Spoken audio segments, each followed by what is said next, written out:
Hello guys, मैं आपका भाई दोस्त educator of economics love Kaushik स्वागत करता हूं आपका कॉमर्स वाला में।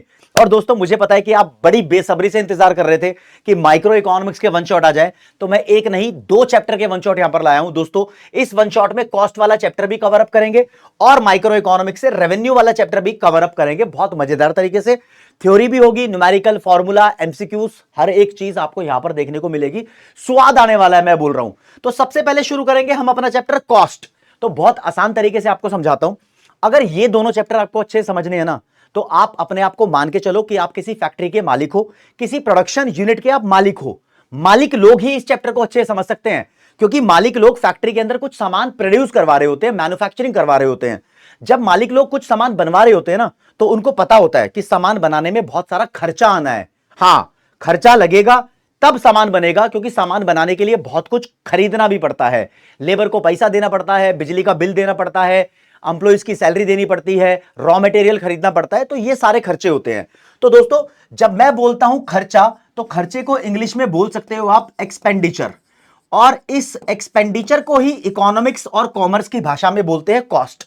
तो कॉस्ट कोई बड़ी चिड़िया नहीं है, कॉस्ट कोई ऐसी चीज नहीं है जो तुम समझ नहीं पाओगे। कॉस्ट का मतलब सिंपल, वो सब खर्चे जो किसी भी कॉमोडिटी को बनाने के लिए लगे हैं। जैसे कि रॉ मटेरियल जब उतरता है तो उसका पैसा देना पड़ेगा, आप एम्प्लॉइज रखोगे तो उसकी सैलरी देनी पड़ेगी, आपका कभी कभी हो सकता है बिजली का बिल देखकर आंखें चुंधिया जाए कि बहुत ज्यादा बिल आ गया।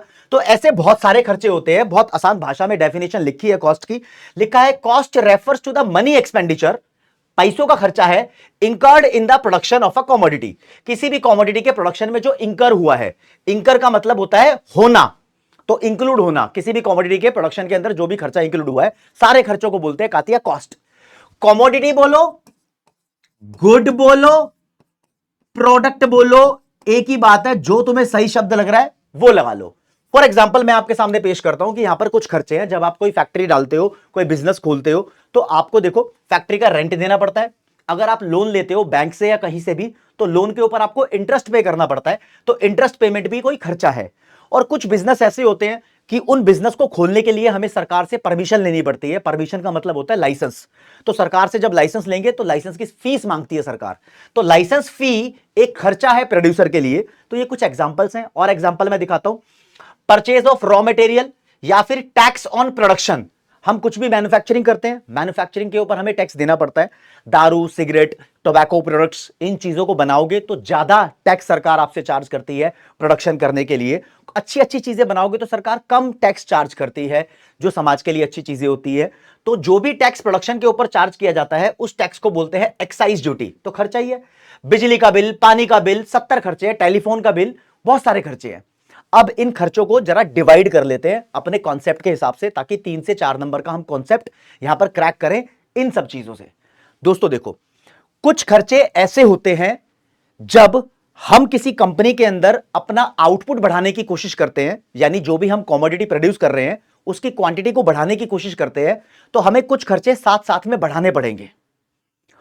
उन खर्चों को हम बोलते हैं वेरिएबल कॉस्ट। यहां पर मैं दिखा रहा हूं ये वाले खर्चे। दोस्तों, सबसे पहले अगर किसी बच्चे को यह नहीं पता ना कि वेरिएबल का मतलब क्या होता है, तो राजे मैं आपको बता देता हूं। वेरिएबल वर्ड जो आया है, वो वर्ड आया है वेरी से। वेरी का मतलब होता है चेंज, तो वेरिएबल का मतलब हो गया चेंजेबल। चेंजेबल ऐसे खर्चे जिनकी वजह से आउटपुट चेंज हो जाता है, उन सभी खर्चों को हम बोलते हैं वेरिएबल कॉस्ट। फॉर एग्जांपल, अगर आपको ज्यादा आउटपुट प्रोड्यूस करना है तो रॉ मटेरियल भी ज्यादा ही खरीदना पड़ेगा। आपको ज्यादा आउटपुट प्रोड्यूस करना है तो प्रोड्यूस करने का जो टैक्स होता है वो भी ज्यादा ही देना पड़ेगा। अगर आप ज्यादा आउटपुट प्रोड्यूस करोगे, ज्यादा मशीनें चलेंगी, और भाई बिजली का बिल भी फिर तुम्हारा ज्यादा ही आएगा। तो ये तीनों एग्जांपल है वेरिएबल कॉस्ट के। तो वेरिएबल कॉस्ट वो कॉस्ट हुई जो आउटपुट के बढ़ने की वजह से बढ़ जाए और आउटपुट कम होने की वजह से कम भी हो जाए। अगर तुम कम आउटपुट प्रोड्यूस करना चाहते हो, फॉर एग्जांपल एक प्रिया समोसे वाली है, वो पहले 10,000 समोसे बनाती थी। अगर वो 20,000 समोसे बनाएगी तो उसको आलू, मसाला, वो सब चीजें ज्यादा खरीदनी पड़ेगी। अगर वो 10,000 की जगह 4,000 समोसे बनाएगी तो उसको कम खरीदना पड़ेगा रॉ मटेरियल, तो उसकी कॉस्ट भी कम आएगी, राइट। हाँ, लेकिन कुछ खर्चे ऐसे चिपक होते हैं, चिपक मतलब चिपक जाते हैं, कि तुम आउटपुट बनाओ या मत बनाओ, ये खर्चे तो करने ही पड़ेंगे। फॉर एग्जाम्पल, आप अपनी फैक्ट्री को बोलते हो भैया हम कुछ दिनों के लिए प्रोडक्शन नहीं करेंगे, नहीं करोगे तो तुम्हें रेंट नहीं देना पड़ेगा क्या? रेंट एक ऐसा खर्चा है, तुम प्रोडक्शन करो या मत करो तुम्हें देना पड़ेगा। इंटरेस्ट जो हम लोन के ऊपर पे करते हैं, आप अपनी फैक्ट्री में काम चालू रखो या मत रखो, इंटरेस्ट तो बैंक वाले आपसे मांगेंगे। हां, आप सरकार से परमिशन लेते हो, उसकी फीस आपको देनी पड़ेगी, उसके बाद आप प्रोडक्शन करो या मत करो। तो ये वो खर्चे हैं जो फिक्स्ड है, जो आपको देने ही पड़ेंगे। तो इन खर्चों को बोलते हैं कातिया फिक्स्ड कॉस्ट। कितना आसान हो गया। तो अगर कोई आपसे पूछ ले फिक्स्ड कॉस्ट क्या होता है, तो फिक्स्ड कॉस्ट वो खर्चे होते हैं जिसका किसी भी मैन्युफैक्चरिंग यूनिट के आउटपुट लेवल से कोई लेन देन नहीं होता। These are unrelated of change in output, और ये आउटपुट से पॉजिटिवली रिलेटेड है। आउटपुट बढ़ेगा तो ये खर्चे बढ़ेंगे, आउटपुट कम होगा तो ये खर्चे बढ़ेंगे।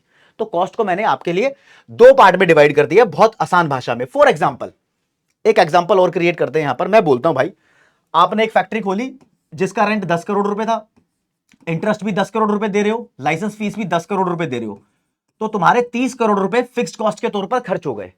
तो इन खर्चों को बोलते हैं हम टीएफसी, यानी फिक्स्ड कॉस्ट का टोटल। टोटल फिक्स्ड कॉस्ट बोलते हैं इन खर्चों को। अब देखो, मान लो जी तुम्हारा रॉ मटेरियल आया 10 करोड़ का, टैक्स भी दे दिया 10 करोड़ का, इलेक्ट्रिसिटी बिल भी दे दिया 10 करोड़ का, तो ये 30 करोड़ हो गया। तो ये खर्चे किसका टोटल है? वेरिएबल कॉस्ट का टोटल है। तो इसको बोलते हैं total variable cost, TVC short में। शॉर्ट फॉर्म लिखना अलाउड है, कोई दिक्कत वाली बात नहीं है। ठीक है जी। अब मैं आपसे बोलूंगा कंपनी ने टोटल कितना खर्चा किया, तुम बोलोगे वेरिएबल कॉस्ट के बेसिस पर देखे तो 30 करोड़, फिक्स्ड कॉस्ट के बेसिस पर देखे तो 30 करोड़, और तो कंपनी ने टोटल मिला के 30 प्लस 30 60 करोड़ का खर्चा किया। तो राज्य समझो, 30 करोड़ आपकी टोटल फिक्स कॉस्ट है, 30 करोड़ वेरिएबल कॉस्ट का टोटल है, तो इन दोनों को प्लस कर दो तो कंपनी की टोटल कॉस्ट आ जाती है टीसी। टीसी की फुल फॉर्म है टोटल कॉस्ट।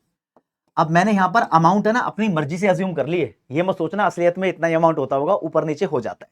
तो मैं आपको थोड़ी सी और क्लैरिटी के साथ समझाता हूं। टोटल फिक्स्ड कॉस्ट और टीएफसी एक ही बात है। ये वो खर्चा है जो आउटपुट के चेंज होने से चेंज नहीं होता, यानी आपका परमानेंट खर्चा हो गया, आपको देना ही पड़ेगा। इसके ग्राफ के पीछे बढ़ जाते हैं भैया। इसका ग्राफ दिखाई कैसा देता है? इस चैप्टर में, कॉस्ट वाले चैप्टर में तुम कोई भी ग्राफ बनाओगे तो ध्यान रखना एक्स एक्सिस पे लिखोगे आउटपुट, क्वांटिटी ऑफ आउटपुट लिख देना, और वाई एक्सिस पे वो लिखोगे जिसका डायग्राम बनाओगे। फॉर एग्जांपल मैं बोल रहा हूं टोटल फिक्स कॉस्ट का डायग्राम बना रहा हूं तो उसका नाम। अब मान लो जी टोटल फिक्स कॉस्ट मेरी 30 करोड़ है, तो यहां पर नंबर होंगे कुछ ना कुछ। तो मान लो यहां लिखा है 30 करोड़, तो parallel to X axis line डाल दो, इसको बोलेंगे टीएफसी कर्व। अब इसको डिटेल में समझाता हूं। देखो जी, टीएफसी कर्व ये बोलता है कि आप आउटपुट 0 करो तब भी तुम्हारा 30 करोड़ का खर्चा आएगा, आप आउटपुट बढ़ा लो तब भी, और बढ़ा लो तब भी, और बढ़ा लो तब भी, यानी ये खर्चे तो आपको करने ही पड़ेंगे। राइट? हां, टीएफसी कर्व के बारे में बहुत सारी बातें आपसे पूछी जाती हैं, तो मैं बता देता हूं। Basically it is horizontal line. Horizontal line कौन सी लाइन ही होती है? जो लाइन ऐसी होती है वो हॉरिजॉन्टल होती है, जो ऐसी होती है वो वर्टिकल होती है। हॉरिजॉन्टल लाइन है और ये एक्स एक्सिस के साथ साथ चल रही है, मतलब पैरेलल है। तो it is parallel to X axis. एक लैंग्वेज आपको और समझाता हूं। देखो जी, प्रोडक्शन फंक्शन का वन शॉट अवेलेबल है, बहुत बढ़िया तरीके से पढ़ा रखा है। वहां पर मैंने आपको फैक्टर्स ऑफ प्रोडक्शन बढ़ाए थे और बताया था टाइम को दो पार्ट में डिवाइड करते हैं इकोनॉमिक्स में, एक होता है शॉर्ट रन और एक होता है लॉन्ग रन। अब समझो मेरी बात दोस्तों, फिक्स्ड कॉस्ट एक्चुअली वो खर्चा है जो फिक्स्ड फैक्टर ऑफ प्रोडक्शन के ऊपर किया जाता है, और वेरिएबल कॉस्ट वो खर्चा है जो वेरिएबल फैक्टर्स ऑफ प्रोडक्शन के ऊपर किया जाता है। अब फिक्स्ड फैक्टर वो होते हैं जिनको आप बदल नहीं रहे हो, लैंड लेबर कैपिटल कोई भी हो सकता है, जिसको आप बदल नहीं रहे हो, जिसकी क्वांटिटी फिक्स्ड है, उसके ऊपर खर्चा कर रहे हो। वेरिएबल फैक्टर वो होता है जिसकी क्वांटिटी तुम बदल रहे हो आउटपुट बढ़ाने के लिए। राइट? ये हमारे पास टीएफसी कर्व आ गया। अब आते हैं राज्य टोटल वेरिएबल कॉस्ट के ऊपर। यहां देखना तुम थोड़ा सा चकमा खा सकते हो, टीवीसी इसको शॉर्ट में बोलते हैं। जब मैं इसका ग्राफ बनाऊंगा तो जिसका ग्राफ बनाऊंगा उसको लिखूंगा वाई एक्सिस पे, और एक्स एक्सिस पे हमेशा आएगी क्वांटिटी ऑफ आउटपुट। आप चाहे क्वांटिटी लिखो या लिखो आउटपुट, कोई दिक्कत नहीं है। ओके, इसका कर्व होता है दोस्तों ऐसा। ओह माय गॉड, ये कैसा बन गया दोस्तों? इस कर्व को अगर तुम मिरर के सामने रखोगे तो ये प्रॉपर इंग्लिश का एस दिखाई देगा, और मिरर में इमेज उल्टी दिखाई देती है, तो इसलिए हम इसको बोल देते हैं ये इन्वर्टेड एस शेप का कर्व है। इन्वर्टेड एस शेप्ड कर्व है। कोई पूछे इसकी शेप ऐसी क्यों होती है, तो रीजन बनेगा due to law of variable proportion, जो कि आपको मैंने बताया था प्रोडक्शन फंक्शन में, इसकी वजह से। क्यों, जरा बात को समझो मेरी, मैं कनेक्ट करके आपको दिखाता हूं।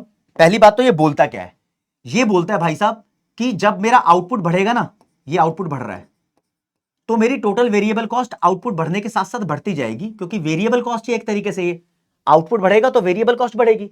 अब तुम बोलोगे भैया इस फैशन में क्यों बढ़ रही है, इस स्टाइल में क्यों बढ़ रही है? क्योंकि दोस्त मेरे, मैंने आपको लॉ ऑफ वेरिएबल प्रोपोर्शन पढ़ाया था, तो वहां पर एक टीपी कर्व था, टोटल प्रोडक्ट कर्व। ये कर्व बोलता है कि शुरुआत में हमारा प्रोडक्शन बहुत तेजी से बढ़ता है। जब हमारा प्रोडक्शन बहुत तेजी से बढ़ रहा है ना, तो हमें यहां पर कॉस्ट एडवांटेज मिल रहे होते हैं। प्रोडक्शन तुम बहुत तेजी से बढ़ा रहे हो, मतलब तुम सारे रिसोर्सेज को मस्त यूज कर रहे हो। जब हम सारे रिसोर्सेज को मस्त यूज करते हैं, तो हमारी जो कॉस्ट है ना, वो स्लो बढ़ती है, स्लो बढ़ती है, क्योंकि वेस्टेज नहीं हो रही है, राइट? तो इसलिए ये कॉस्ट यहां पर शुरू में स्लो बढ़ रही है। स्लो का मतलब होता है डिक्रीजिंग रेट से बढ़ना, ओके।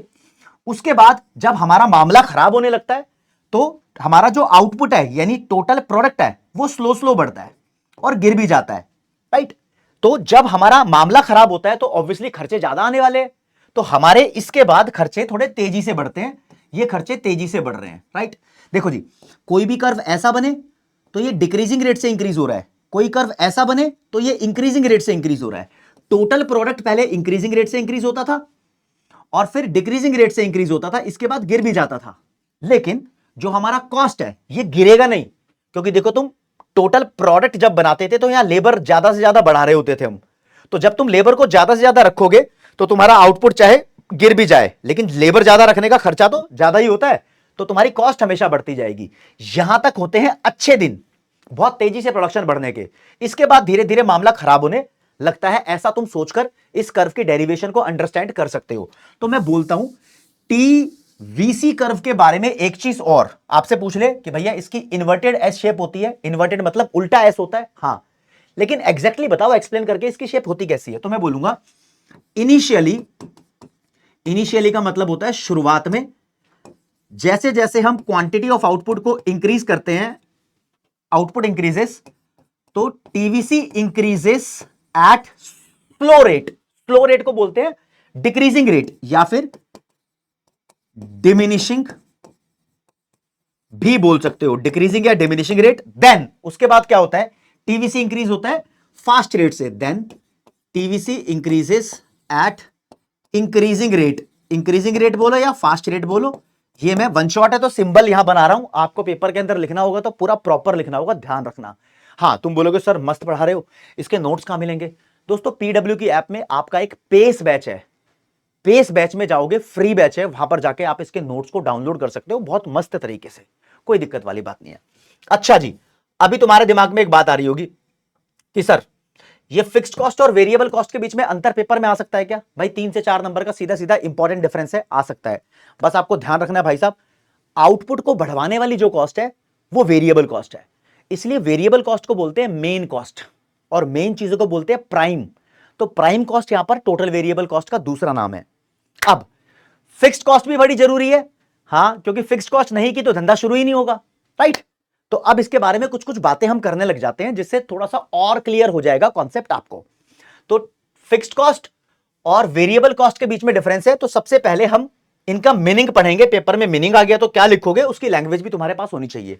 तो fixed cost refers to the cost या expenditure which does not change with change in output. अगर आप आउटपुट चेंज करोगे तो रेंट, इंटरेस्ट और लाइसेंस फीस का अमाउंट चेंज नहीं होगा। इवन फिक्स्ड कॉस्ट वो खर्चा है जब तुमने बिजनेस चालू किया है ना, प्रोडक्ट बनाया भी नहीं होगा। फॉर एग्जांपल टी शर्ट बना रहे हो, टी शर्ट बनानी शुरू भी नहीं की होगी, आपका रेंट, लाइसेंस फीस, इंटरेस्ट कटना चालू हो जाएगा। आपका आउटपुट जीरो होगा ना, तब भी ये खर्चा आपको करना पड़ेगा। हाँ, चलो जी इसकी बात करते हैं। It refers to the cost which directly change with change in output. Directly का मतलब होता है पॉजिटिवली, जैसे आउटपुट बढ़ेगा तो ये भी बढ़ने लगेगी। और इसी पॉइंट को रिपीट करके एक डिफरेंस और बनेगा, मैं समझाऊंगा। It occurs in the short run. कहते हैं फिक्स कॉस्ट सिर्फ शॉर्ट रन में होती है। क्यों? क्योंकि फिक्स्ड फैक्टर के ऊपर जो खर्चा होता है बेसिकली वही है फिक्स्ड कॉस्ट, और फिक्स्ड फैक्टर सिर्फ शॉर्ट रन में होते हैं। और फिक्स्ड फैक्टर शॉर्ट रन में होते हैं, इस बात को कहां समझाया मैंने? प्रोडक्शन फंक्शन वाले वन शॉट के अंदर। उसको भी यहां समझाता तो चैप्टर रिपीट हो जाता, समझ रहे हो? एक ही पॉइंट है। It occurs in both short run and long run, क्योंकि वेरिएबल फैक्टर शॉर्ट रन में भी होता है और लॉन्ग रन में भी होता है। Generally it remains constant. Constant का मतलब ये नहीं है कि जिंदगी भर तुम्हारा रेंट अमाउंट कांस्टेंट रहेगा। हम यहां पर ये मान के चलते हैं कि आपने जो रेंट, इंटरेस्ट और लाइसेंस फीस दी है वो कांस्टेंट रहेगी, इसलिए हम इसको कांस्टेंट बोलते हैं। समझ रहे हो, मानकर चलते हैं, राइट। हाँ, और ये कांस्टेंट नहीं रहती। It rise with rise in output and fall with fall in output. Output के बढ़ने से बढ़ जाएगी, गिरने से गिर जाएगी। हाँ, it can never be zero. अगर तुमने धंधा खोला है तो रेंट, इंटरेस्ट, लाइसेंस फीस, ऐसी कुछ ना कुछ चीजें होती हैं, तो ये कभी जीरो नहीं हो सकती in the short run, right. हाँ, it can be zero at zero level of output. ये जीरो हो सकती है जीरो लेवल ऑफ आउटपुट पे। देखो, जब मेरा आउटपुट जीरो है तो कॉस्ट भी जीरो ही है इस पॉइंट पे, लेकिन फिक्स्ड कॉस्ट के कर्व पे देखो आउटपुट जीरो है तो भी भाई साहब यहां कुछ ना कुछ खर्चा का अमाउंट लिखा ही होगा, राइट। हाँ जी। अब इनके दूसरे नाम, फिक्स्ड कॉस्ट को हम बोलते हैं ओवरहेड कॉस्ट या फिर सप्लीमेंट्री कॉस्ट, जो कि मेन कॉस्ट को सपोर्ट करती है, और इसको बोलते हैं प्राइम कॉस्ट या प्राइमरी कॉस्ट। इसका कर्व होता है पैरेलल टू एक्स एक्सिस, आप बना के भी दिखा सकते हो। इसका कर्व होता है अपवर्ड स्लोपिंग। अपवर्ड स्लोपिंग का मतलब होता है ऐसे ऊपर की तरफ जा रहा है। ओके, अच्छा जी, आगे आओ। एग्जांपल लिखोगे? हाँ जी, एग्जांपल लिखो। रेंट लिख दो, इंटरेस्ट लिख दो, लाइसेंस फीस लिख दो। 2 एग्जांपल दे देना। Purchase of raw material, tax on production, कुछ भी लिख दो। 2 एग्जांपल यहां पर दे देना। तो आपके 7 पॉइंट बन रहे हैं, कोई भी 4 याद कर लेना, और मैं हट जाता हूं यहां से। स्क्रीनशॉट लेना, किसी दोस्त को ही भेज देना कि भाई हाँ देख, लव सर ने फर्रा दिया हुआ है, पेपर के अंदर आ सकता है। अब आपको बताता हूं भाई, अगर आपको लगता है कि थोड़ी सी मेहनत मैं आपके लिए करता हूं, लगता हो थोड़ी सी भी करता हूं, तो भाई अपना प्यार तुम कैसे दिखाते हो यूट्यूब पर? यूट्यूब पर मुझे दिखता है तुम्हारा प्यार वो लाइक से और शेयर करने से। तो भाई लाइक जरूर कर देना, अपने दोस्तों को शेयर कर देना जो भी क्लास 11th के अंदर पढ़ रहे हो। और ये वीडियो उन बच्चों के लिए भी है जो क्लास 12th में पढ़ते हैं लेकिन स्टेट बोर्ड से होते हैं, UP board, Haryana board, Punjab board. तो वो बच्चे इस चैप्टर को क्लास 12th में पढ़ते हैं, और सीबीएसई बोर्ड वाले बच्चे इसको क्लास 11th में पढ़ते हैं। तो कंटेंट तो सेम ही रहता है, कोई दिक्कत नहीं है। पेपर के अंदर क्वेश्चन आ जाए भाई साहब टीएफसी और टीवीसी में अंतर बताओ, आ जाएगा, सेम लिख देना। ओके रिपोर्ट, मामला ठीक है? हाँ जी हाँ। अब देखो जी, मैं बोलता हूं भाई साहब, टीवीसी के तौर पर कंपनी ने 40 करोड़ खर्च कर दिए, टीएफसी के तौर पर कंपनी ने 10 करोड़ खर्च कर दिए। एग्जाम्पल है, मैंने बोला। तो बताओ कंपनी का टोटल खर्चा कितना हुआ? तुम बोलोगे भैया टोटल खर्चा निकालने के लिए दोनों को जोड़ देते हैं, 50 करोड़ खर्चा हुआ, इसको बोलते हैं टोटल कॉस्ट। तो टोटल कॉस्ट का डायग्राम तो हमने किया ही नहीं, अब करेंगे। देखो समझाता हूं। देखो जी, YouTube की वीडियो है, रिकॉर्डिंग है तुम्हारे सामने, अपने हिसाब से स्पीड को एडजस्ट कर सकते हो। लगता है कि कहीं धड़ धड़ धड़ धड़ धड़ भाग रहा हूं, स्लो कर दो स्पीड। कहीं लगता है मैं बहुत स्लो हो रहा हूं, फास्ट कर दो स्पीड। ऐसे ही पढ़ते हैं यहां पर YouTube पे, राइट, अपने हिसाब से। देखो राजे, मैं सबसे पहले इधर टोटल फिक्स कॉस्ट कर्व बना देता हूं, ये टीएफसी कर्व बना दिया, और फिर टोटल वेरिएबल कॉस्ट कर्व बना देता हूं, ये बना दिया। अब इन दोनों को प्लस करके आएगा टोटल कॉस्ट कर्व। कैसे प्लस करते हैं? जहां पर टीएफसी होगा वहां से स्टार्ट करेंगे और टीवीसी के पैरेलल ले जाएंगे। ठीक है जी, ये टीसी कर्व है। पेपर में क्वेश्चन भी आया हुआ है कि टीएफसी, टीवीसी और टीसी तीनों एक ही सिंगल डायग्राम में बनाओ, तो 3 नंबर का क्वेश्चन बनता है, आप कर सकते हो। अच्छा जी, कोई पूछे टीसी की शेप ऐसी क्यों होती है? Same law of variable proportion is the reason. TC की शेप का नाम क्या है? ये भी इन्वर्टेड एस है, सेम पैरेलल है टीसी कर्व टीवीसी कर्व के, राइट। हाँ, लेकिन अगर तुम्हें सिंगल टीसी कर्व बनाना हो, भाई सिंगल टीवीसी और टीएफसी सीख रखे हैं ना, तो सिंगल टीसी कर्व बनाना हो तो वाई एक्सिस से स्टार्ट कर देना और ऐसा बनेगा टीसी कर्व। अब आपसे क्वेश्चन पूछ सकता है भाई साहब कि ये टीसी कर्व स्टार्ट कहां से होता है? तो वाई एक्सिस के उस पॉइंट से स्टार्ट होता है जहां पर टीएफसी लिखा होता है, इस पॉइंट से तो स्टार्ट होता है। हाँ, और टीसी कर्व टीवीसी कर्व के हमेशा पैरेलल होता है। तो ये रहा फंडा टोटल कॉस्ट का। यहां से मैंने कुछ फॉर्मूले आपको करा दिए। टोटल कॉस्ट होता है जी टीएफसी प्लस टीवीसी। यहां से 3 बातें निकल रही हैं। टीएफसी का फॉर्मूला भी निकल जाता है, total cost minus total variable cost बोल सकते हो। इसको मैंने अलग रखा, उधर ले गया। अब टीवीसी का निकालते हैं फॉर्मूला। तो टीवीसी होता है total cost minus total fix cost. हाथ से लिखकर भी बता रहा हूं, मैं चाहता तो ये वन शॉट तुम्हारे लिए ऐसा लिया था कि यहां पर छाप के सीधा पढ़ पढ़ पढ़ पढ़ के बताता, लेकिन मेरे को पता है कि बहुत सारे बच्चों को यहां से मुंह से सुनना है तो हाथ से लिखा हुआ भी देखना है, तब वो फील आती है कि हाँ भाई कनेक्शन सेट हो गया। हाँ, तो ठीक है मेरे दोस्त, अब थोड़े से क्विज के क्वेश्चन कर लेते हैं। भाई मैंने बोला कि यहां पर एमसीक्यूज भी कराऊंगा आपको, तो ये लो जी, आपके सामने क्वेश्चन है। Identify the 2 cost curve which start from the same point on the Y axis. भाई ऐसे कौन से 2 हैं? कमेंट सेक्शन में लिखना स्टार्ट कर दो। ये टीएफसी, ये टीवीसी, ये टीसी। कौन से 2 पॉइंट है, जो 2 कर्व हैं जो सेम पॉइंट से स्टार्ट हो रहे हैं? टीसी और टीएफसी एक ही पॉइंट से चालू हो रहे हैं। तो यहां पर टीएफसी एंड टीसी आना था, किसी बच्चे के दिमाग में ये दो नहीं चलने चाहिए थे, ये दो तो पैरेलल होते हैं एक दूसरे के, राइट। हाँ, बड़ा मस्त क्वेश्चन था।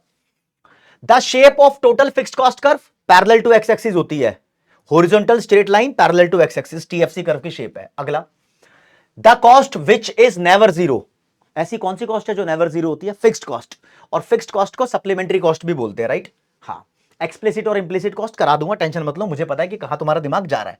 अब बात आई है मेरे हाथ से बहुत कुछ लिखने की, अब जरा दिमागदारी से समझना भाई। देखो जी, अब मैं आपको समझाऊंगा एवरेज कॉस्ट वाली चीजें, उनका डायग्राम भी करेंगे, उनके रिलेशनशिप भी करेंगे, बहुत बड़ी चीज है। वो कर लिए तो सोचो चैप्टर खत्म होने को आ गया, राइट। हाँ जी, 20 मिनट हुए हैं, उसमें ही बहुत सारी चीजें हमने कवर अप कर ली है। राज्य समझो, देखो जी, एवरेज, एवरेज का मतलब समझते हो? क्लास 11 स्टैटिस्टिक्स में मीन होता है, मीन, है ना। कैसे निकलता था एवरेज भाई? सम total of all numbers upon counting of numbers, ऐसे निकालते थे हम। सम total of all the observations upon number of observation, right. इधर भी निकालनी है मुझे, जैसे कि मैं निकालूंगा एवरेज कॉस्ट, तो ये निकलेगी सभी कॉस्ट का टोटल कर दो, that is total cost, upon number of output. Number of output को बोलते हैं क्वांटिटी यहां पर। तो average cost total cost upon output होती है। यानी मैं कहना चाहता हूं किसी भी टोटल वाले आइटम को आप आउटपुट से डिवाइड कर दो तो उसके लिए एवरेज लग जाएगा। जैसे कि मैं बोलता हूं टोटल फिक्स्ड कॉस्ट को आप आउटपुट से डिवाइड कर दो तो टोटल की जगह एवरेज लग जाएगा, इसको बोलेंगे एवरेज फिक्स्ड कॉस्ट। मैं बोलता हूं टोटल वेरिएबल कॉस्ट को आउटपुट से डिवाइड कर दो तो टोटल की जगह एवरेज लग जाएगा, वेरिएबल कॉस्ट तो रहेगा, तो ये बन जाएगा एवरेज वेरिएबल कॉस्ट। और अच्छी बात पता है क्या है, इनकी शॉर्ट फॉर्म्स आपको पता होनी चाहिए। एवरेज कॉस्ट की शॉर्ट फॉर्म होती है एसी, इसको एवरेज टोटल कॉस्ट भी बोलते हैं, डरना मत, ठीक है। तुम्हारे सिलेबस के हिसाब से ऐसे भी बोल देते हैं एवरेज कॉस्ट, और एस भी लगा देते हैं। एस लगाने का मतलब होता है शॉर्ट रन, शॉर्ट रन में हम सब कुछ पढ़ रहे हैं, राइट। हाँ, और एवरेज फिक्स्ड कॉस्ट को बोलते हैं FC, AFC. Average variable cost को एवीसी बोलते हैं। कातिया देखो जी, अभी और क्लियर कर दूंगा, बहुत सारे और तरीके से फॉर्मूला कराऊंगा, फॉर्मूला लिस्ट बनवाऊंगा, हर एक चीज करूंगा, सिंपल से सिंपल करने की कोशिश है यहां पर, राइट। हाँ, मैंने फॉर्मूला कराया आपको, टोटल कॉस्ट होता है total fix cost plus total variable cost. मैं कहता हूं दोनों साइड आउटपुट से डिवाइड कर दो तो इक्वेशन पे कोई फर्क नहीं पड़ता, जिनके पास मैथ्स है वो तो जानते ही हैं। अब देखो मेरे दोस्तों, ये जो फॉर्मूला है ये बन गया एवरेज कॉस्ट का, एवरेज फिक्स कॉस्ट का ये फॉर्मूला बन गया, ये फॉर्मूला बन गया एवरेज वेरिएबल कॉस्ट का। तो यहां से एक नया कनेक्शन सेट किया है आपने, जैसे TC is equal to TFC plus TVC होता था, ऐसे AC is equal to AFC plus AVC हो गया। और यहां से भी तुम कनेक्शन सेट कर सकते हो। फॉर एग्जांपल एक और फॉर्मूला बनाना है एएफसी का, तो एसी एवीसी माइनस कर दो, एसी एवीसी माइनस कर दिया। एवीसी का फॉर्मूला बनाना चाहते हो तो AVC is equal to AC में से एएफसी माइनस कर दो, बस खत्म, राइट। अब कैसा क्वेश्चन, क्या कहानी तुम्हारे साथ हो सकती है पेपर के अंदर हद से हद, वो थोड़ा चेक कर लेते हैं। डायग्राम भी थोड़ी देर में करवाऊंगा। मान लो जी मैं बोल रहा हूं आपको, आपका यहां पर आउटपुट लिखा है, आउटपुट मतलब जो भी क्वांटिटी बना रहे हो, टी शर्ट बना रहे हो, घड़ी बना रहे हो, चश्मा बना रहे हो, कुछ तो बना रहे होंगे, ये तो कुछ तो अज्यूम किया होगा, फैक्ट्री के मालिक बने हो ना आप। सीरियस हो गए पढ़ा रहा हूं यार, हाँ ठीक है। मान लो जी आपने जीरो क्वांटिटी प्रोड्यूस करी है, राइट, ओके। तो आपकी मैं वेरिएबल कॉस्ट देख रहा हूं अभी, सिर्फ वेरिएबल कॉस्ट, आपने कुछ बनाया ही नहीं तो ठुल्लू वेरिएबल कॉस्ट, मतलब रॉ मटेरियल वगैरह कुछ भी नहीं लिया अभी तो, राइट। आपने एक यूनिट प्रोड्यूस कर दी और उसके लिए मान लो आपने 100 रुपए खर्च कर दिए, 2 यूनिट प्रोड्यूस करी, अब 2 यूनिट का आपका टोटल खर्चा है मान लो जी 180, इतना समझ लो बस, ठीक है। तो इस बिहाफ पे मैं आपसे यह पूछना चाहता हूं, बताओ जी फर्स्ट यूनिट प्रोड्यूस करने का खर्चा कितना था? आप बोलोगे 100 रुपए। अच्छा जी, फिर मैं आपसे पूछूंगा बता भाई एक और यूनिट प्रोड्यूस करिए ना, एडिशनल, एक और को बोलते हैं एडिशनल या फिर एक्स्ट्रा भी बोल दो, जाओ एक और एक्स्ट्रा यूनिट प्रोड्यूस करी, उसका खर्चा कितना आया? मैं बोलूंगा पहली यूनिट का तो 100 रुपए खर्चा आया, दूसरी यूनिट का 100 रुपए नहीं आया, उससे कम आया, कुछ भी हो सकता है। तो 100 में 80 और जोड़ दिए थे तो 80 रुपए और खर्चा आया है। तो दोस्तों ये जो खर्चा है ना, इसको बोलते हैं एडिशनल कॉस्ट या फिर मार्जिनल कॉस्ट। शॉर्ट में इसको एमसी लिखना अलाउड है। कोई आपसे पूछे मार्जिनल कॉस्ट क्या होता है, तो इट इज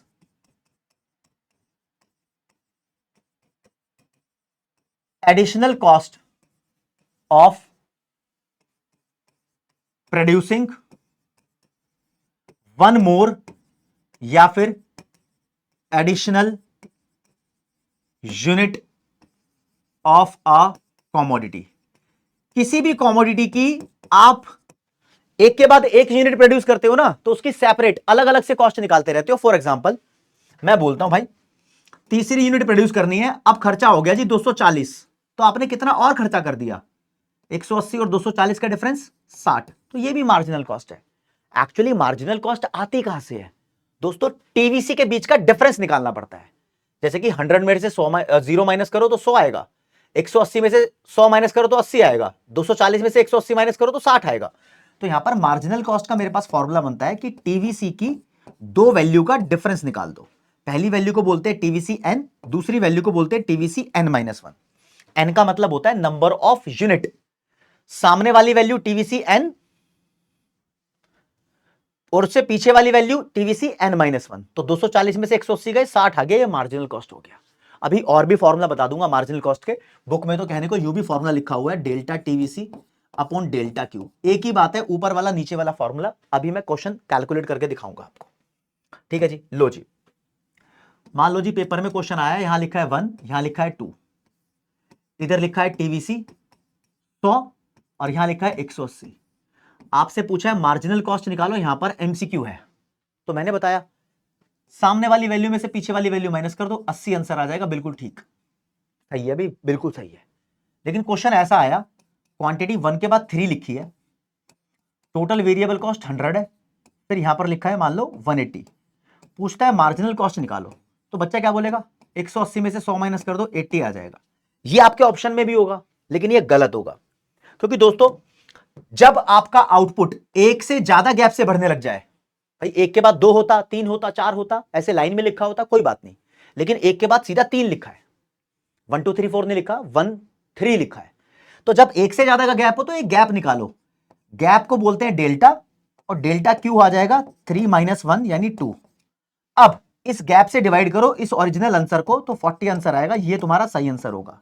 ये मैंने कैसे निकाला, मैंने यहां पर फॉर्मूला लगाया, delta TVC upon delta Q. Actually delta TVC यही होता है, TVC N minus TVC N minus one. तुम बोलोगे सर आपने 2 फॉर्मूले करवा दिए, ये वाला कौन सा लगाएं? जिंदगी भर ये फॉर्मूला लगाओगे कभी क्वेश्चन गलत नहीं होगा। ये फॉर्मूला सिर्फ तभी लग सकता है जब आउटपुट में 1 1 का गैप होगा, 1 से ज्यादा का गैप हुआ तो इस फॉर्मूले से गलत आंसर आएगा, इस बात को ध्यान देना। ओके रिपोर्ट होना चाहिए तुम्हारा मामला बिल्कुल बढ़िया से। अच्छा जी, अब जरा मेरी बात पे ध्यान दो, एक क्वेश्चन करा देता हूं आर पार का, जिसमें सारे न्यूमेरिकल्स क्रैक डाउन हो जाएंगे। मान लो जी पेपर में क्वेश्चन आया, यहां लिखा है आपके लिए आउटपुट 0 1 2 3 4, यहां लिखिए जी टोटल कॉस्ट की वैल्यू 100 180 240 और 320, और फिर लिख दिया यहां पर मान लो 400। अब बोलता है आपको कि आप यहां पर टोटल फिक्स्ड कॉस्ट भी निकालो, टोटल वेरिएबल कॉस्ट भी निकालो, एवरेज कॉस्ट भी निकालो, एवरेज फिक्स्ड कॉस्ट भी निकालो, एवरेज वेरिएबल कॉस्ट भी निकालो, मार्जिनल कॉस्ट भी निकालो। 7 आइटम्स मैंने आपको पढ़ाए हैं, अगर आपको ध्यान हो तो। 3 आइटम टी वाले, टीसी टीएफसी टीवीसी, इसको मैं प्यार से टी फैमिली बोलता हूं। 3 आइटम ए वाले, एसी एएफसी एवीसी, इसको मैं प्यार से ए फैमिली बोलता हूं। और एक बाहर है मार्जिनल कॉस्ट, राइट। करते हैं जरा कैलकुलेशन। देखो जी मैं आपको समझाता हूं, जब आपको सिर्फ क्वेश्चन के अंदर टोटल कॉस्ट गिवन हो ना, और कुछ भी गिवन ना हो, तो समझो यहां पर एक टेक्निक लगनी है, तुम्हारे को थोड़ी सी थ्योरी काम में आएगी।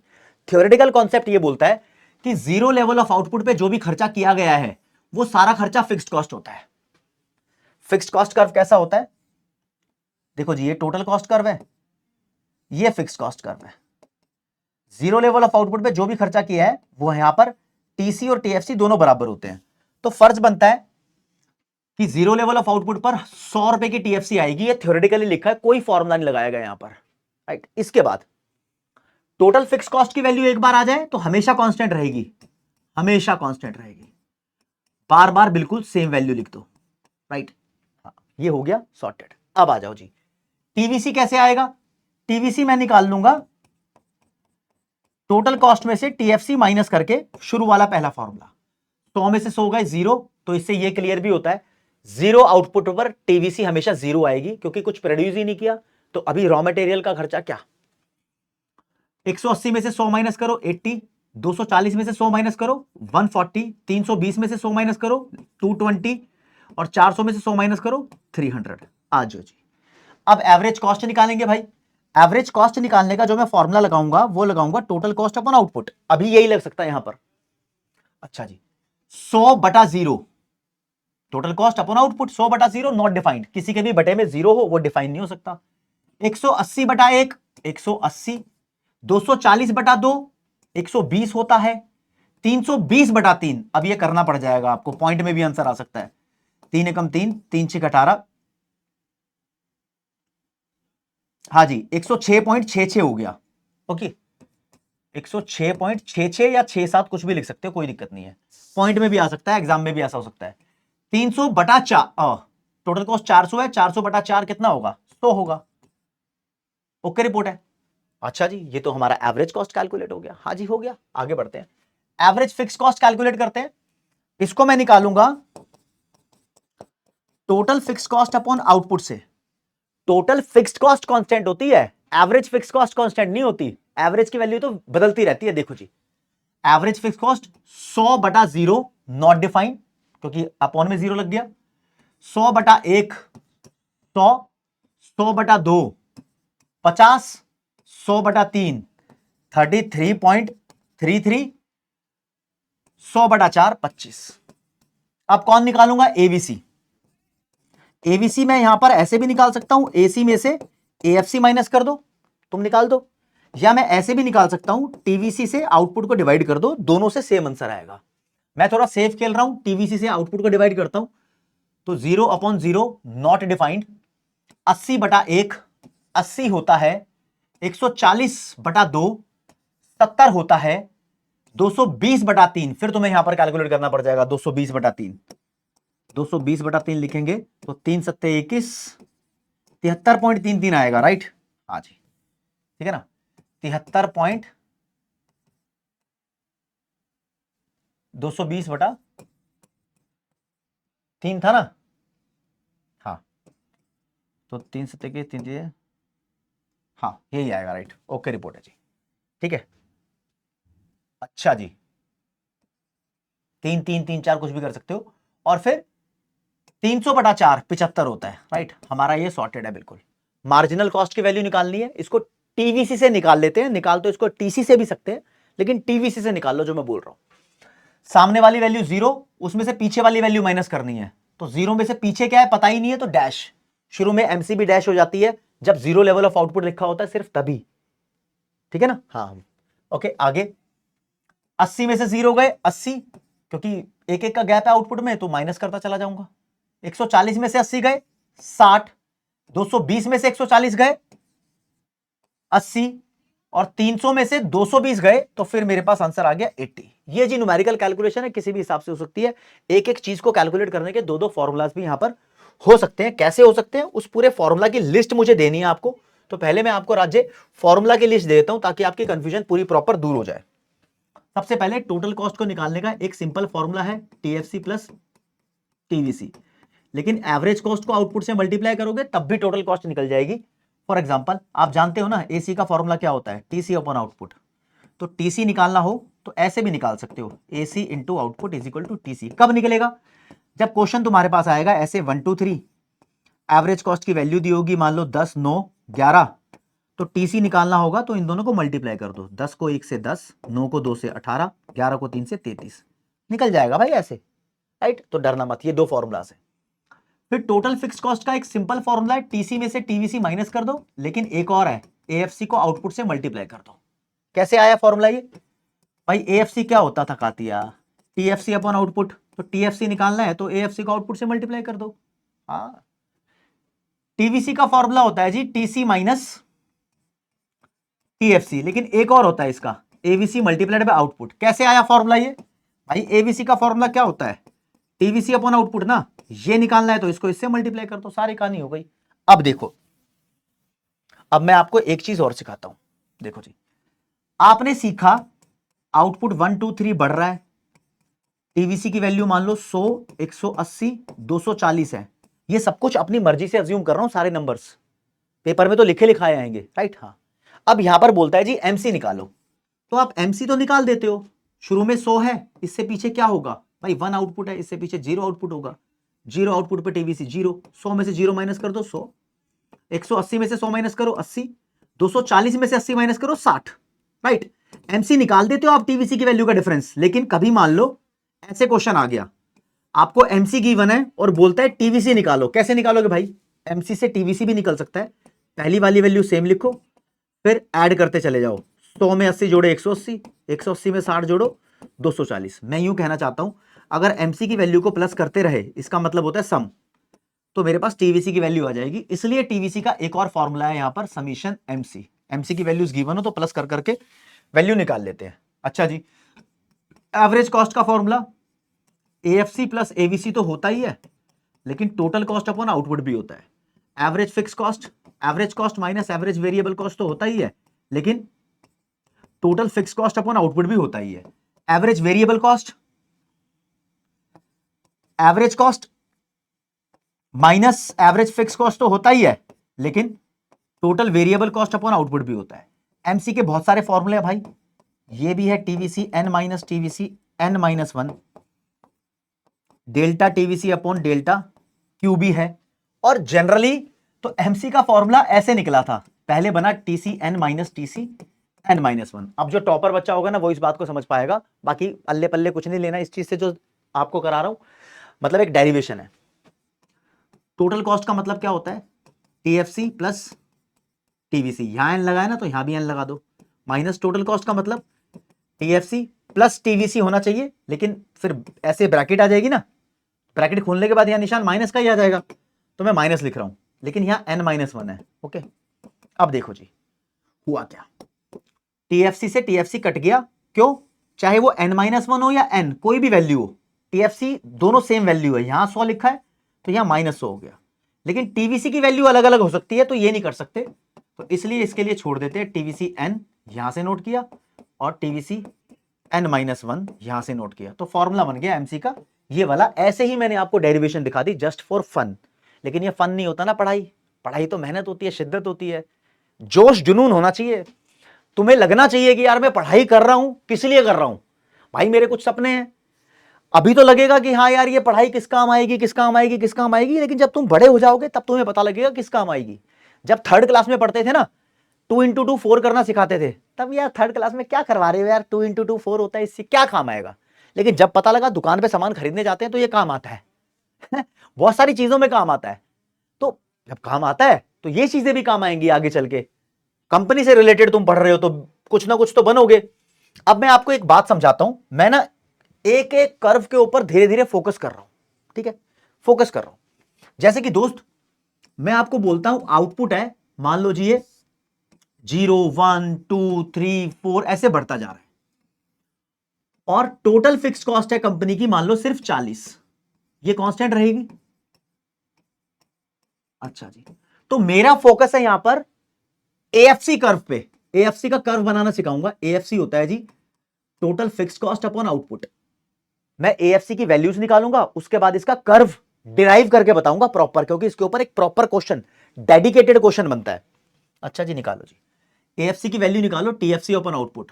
तो टीएफसी ये रहा, आउटपुट ये रहा, 40/0 नॉट डिफाइंड, 40/1 40, 40/2 20, 40/3 13.33, 40/4 10। ऐसे तुम्हारा आउटपुट बढ़ता जाएगा, 4 5 6 4000 4 लाख कुछ भी हो जाएगा। टीएफसी लेकिन 40 ही है। जब भी टीएफसी को कितने भी बड़े आउटपुट से मैं डिवाइड कर दूं, ये आंसर कभी 0 नहीं हो सकता। ये तो दिख रहा है कि भाई एएफसी की वैल्यू बड़ी स्मार्ट है, 40 20 13 10 ऐसे और कम होती चली जाएगी, लेकिन एग्जैक्टली 0 कभी नहीं होगी, 0 पॉइंट समथिंग हो जाएगी। क्यों? पहली बात तो यही डाइजेस्ट करना मुश्किल हो रहा होगा, अरे यार टीएफसी कांस्टेंट होता है तो एएफसी भी कांस्टेंट ही होता होगा। नहीं नहीं नहीं नहीं, आउटपुट के बढ़ने के साथ साथ एएफसी की वैल्यू, एवरेज वाली वैल्यू होती है, ये गिरती रहती है, राइट। हाँ, और गिरती है गिरते गिरते, लेकिन ये कभी 0 नहीं हो सकती। हाँ, क्योंकि आप किसी भी पॉजिटिव नंबर को कितने भी बड़े नंबर से डिवाइड कर लो, आंसर कभी 0 नहीं हो सकता। तो कितने भी बड़े आउटपुट से डिवाइड कर लो, आंसर कभी जीरो नहीं हो सकता, इतना आपको ध्यान रखना है। तो भैया AFC कर्व देखेगा कैसा? तो पहली बात तो जब मैं AFC कर्व बनाऊंगा तो एक्स एक्सिस पे लिखूंगा quantity of output, Y axis पे लिखूंगा वो कर्व जिसको बना रहा हूं। अब भाई ये कर्व मेरा ऐसा बनेगा, ऐसा मतलब ध्यान से देखो, ये कर्व बोल रहा है मैं गिरता जा रहा हूं, गिरता जा रहा हूं, गिरता जा रहा हूं, गिरता जा रहा हूं, गिरता जा रहा हूं, गिरता जा रहा हूं, गिरता जा रहा हूं। हाँ, AFC कर्व गिरता रहता है, तो AFC कर्व के बारे में इट इज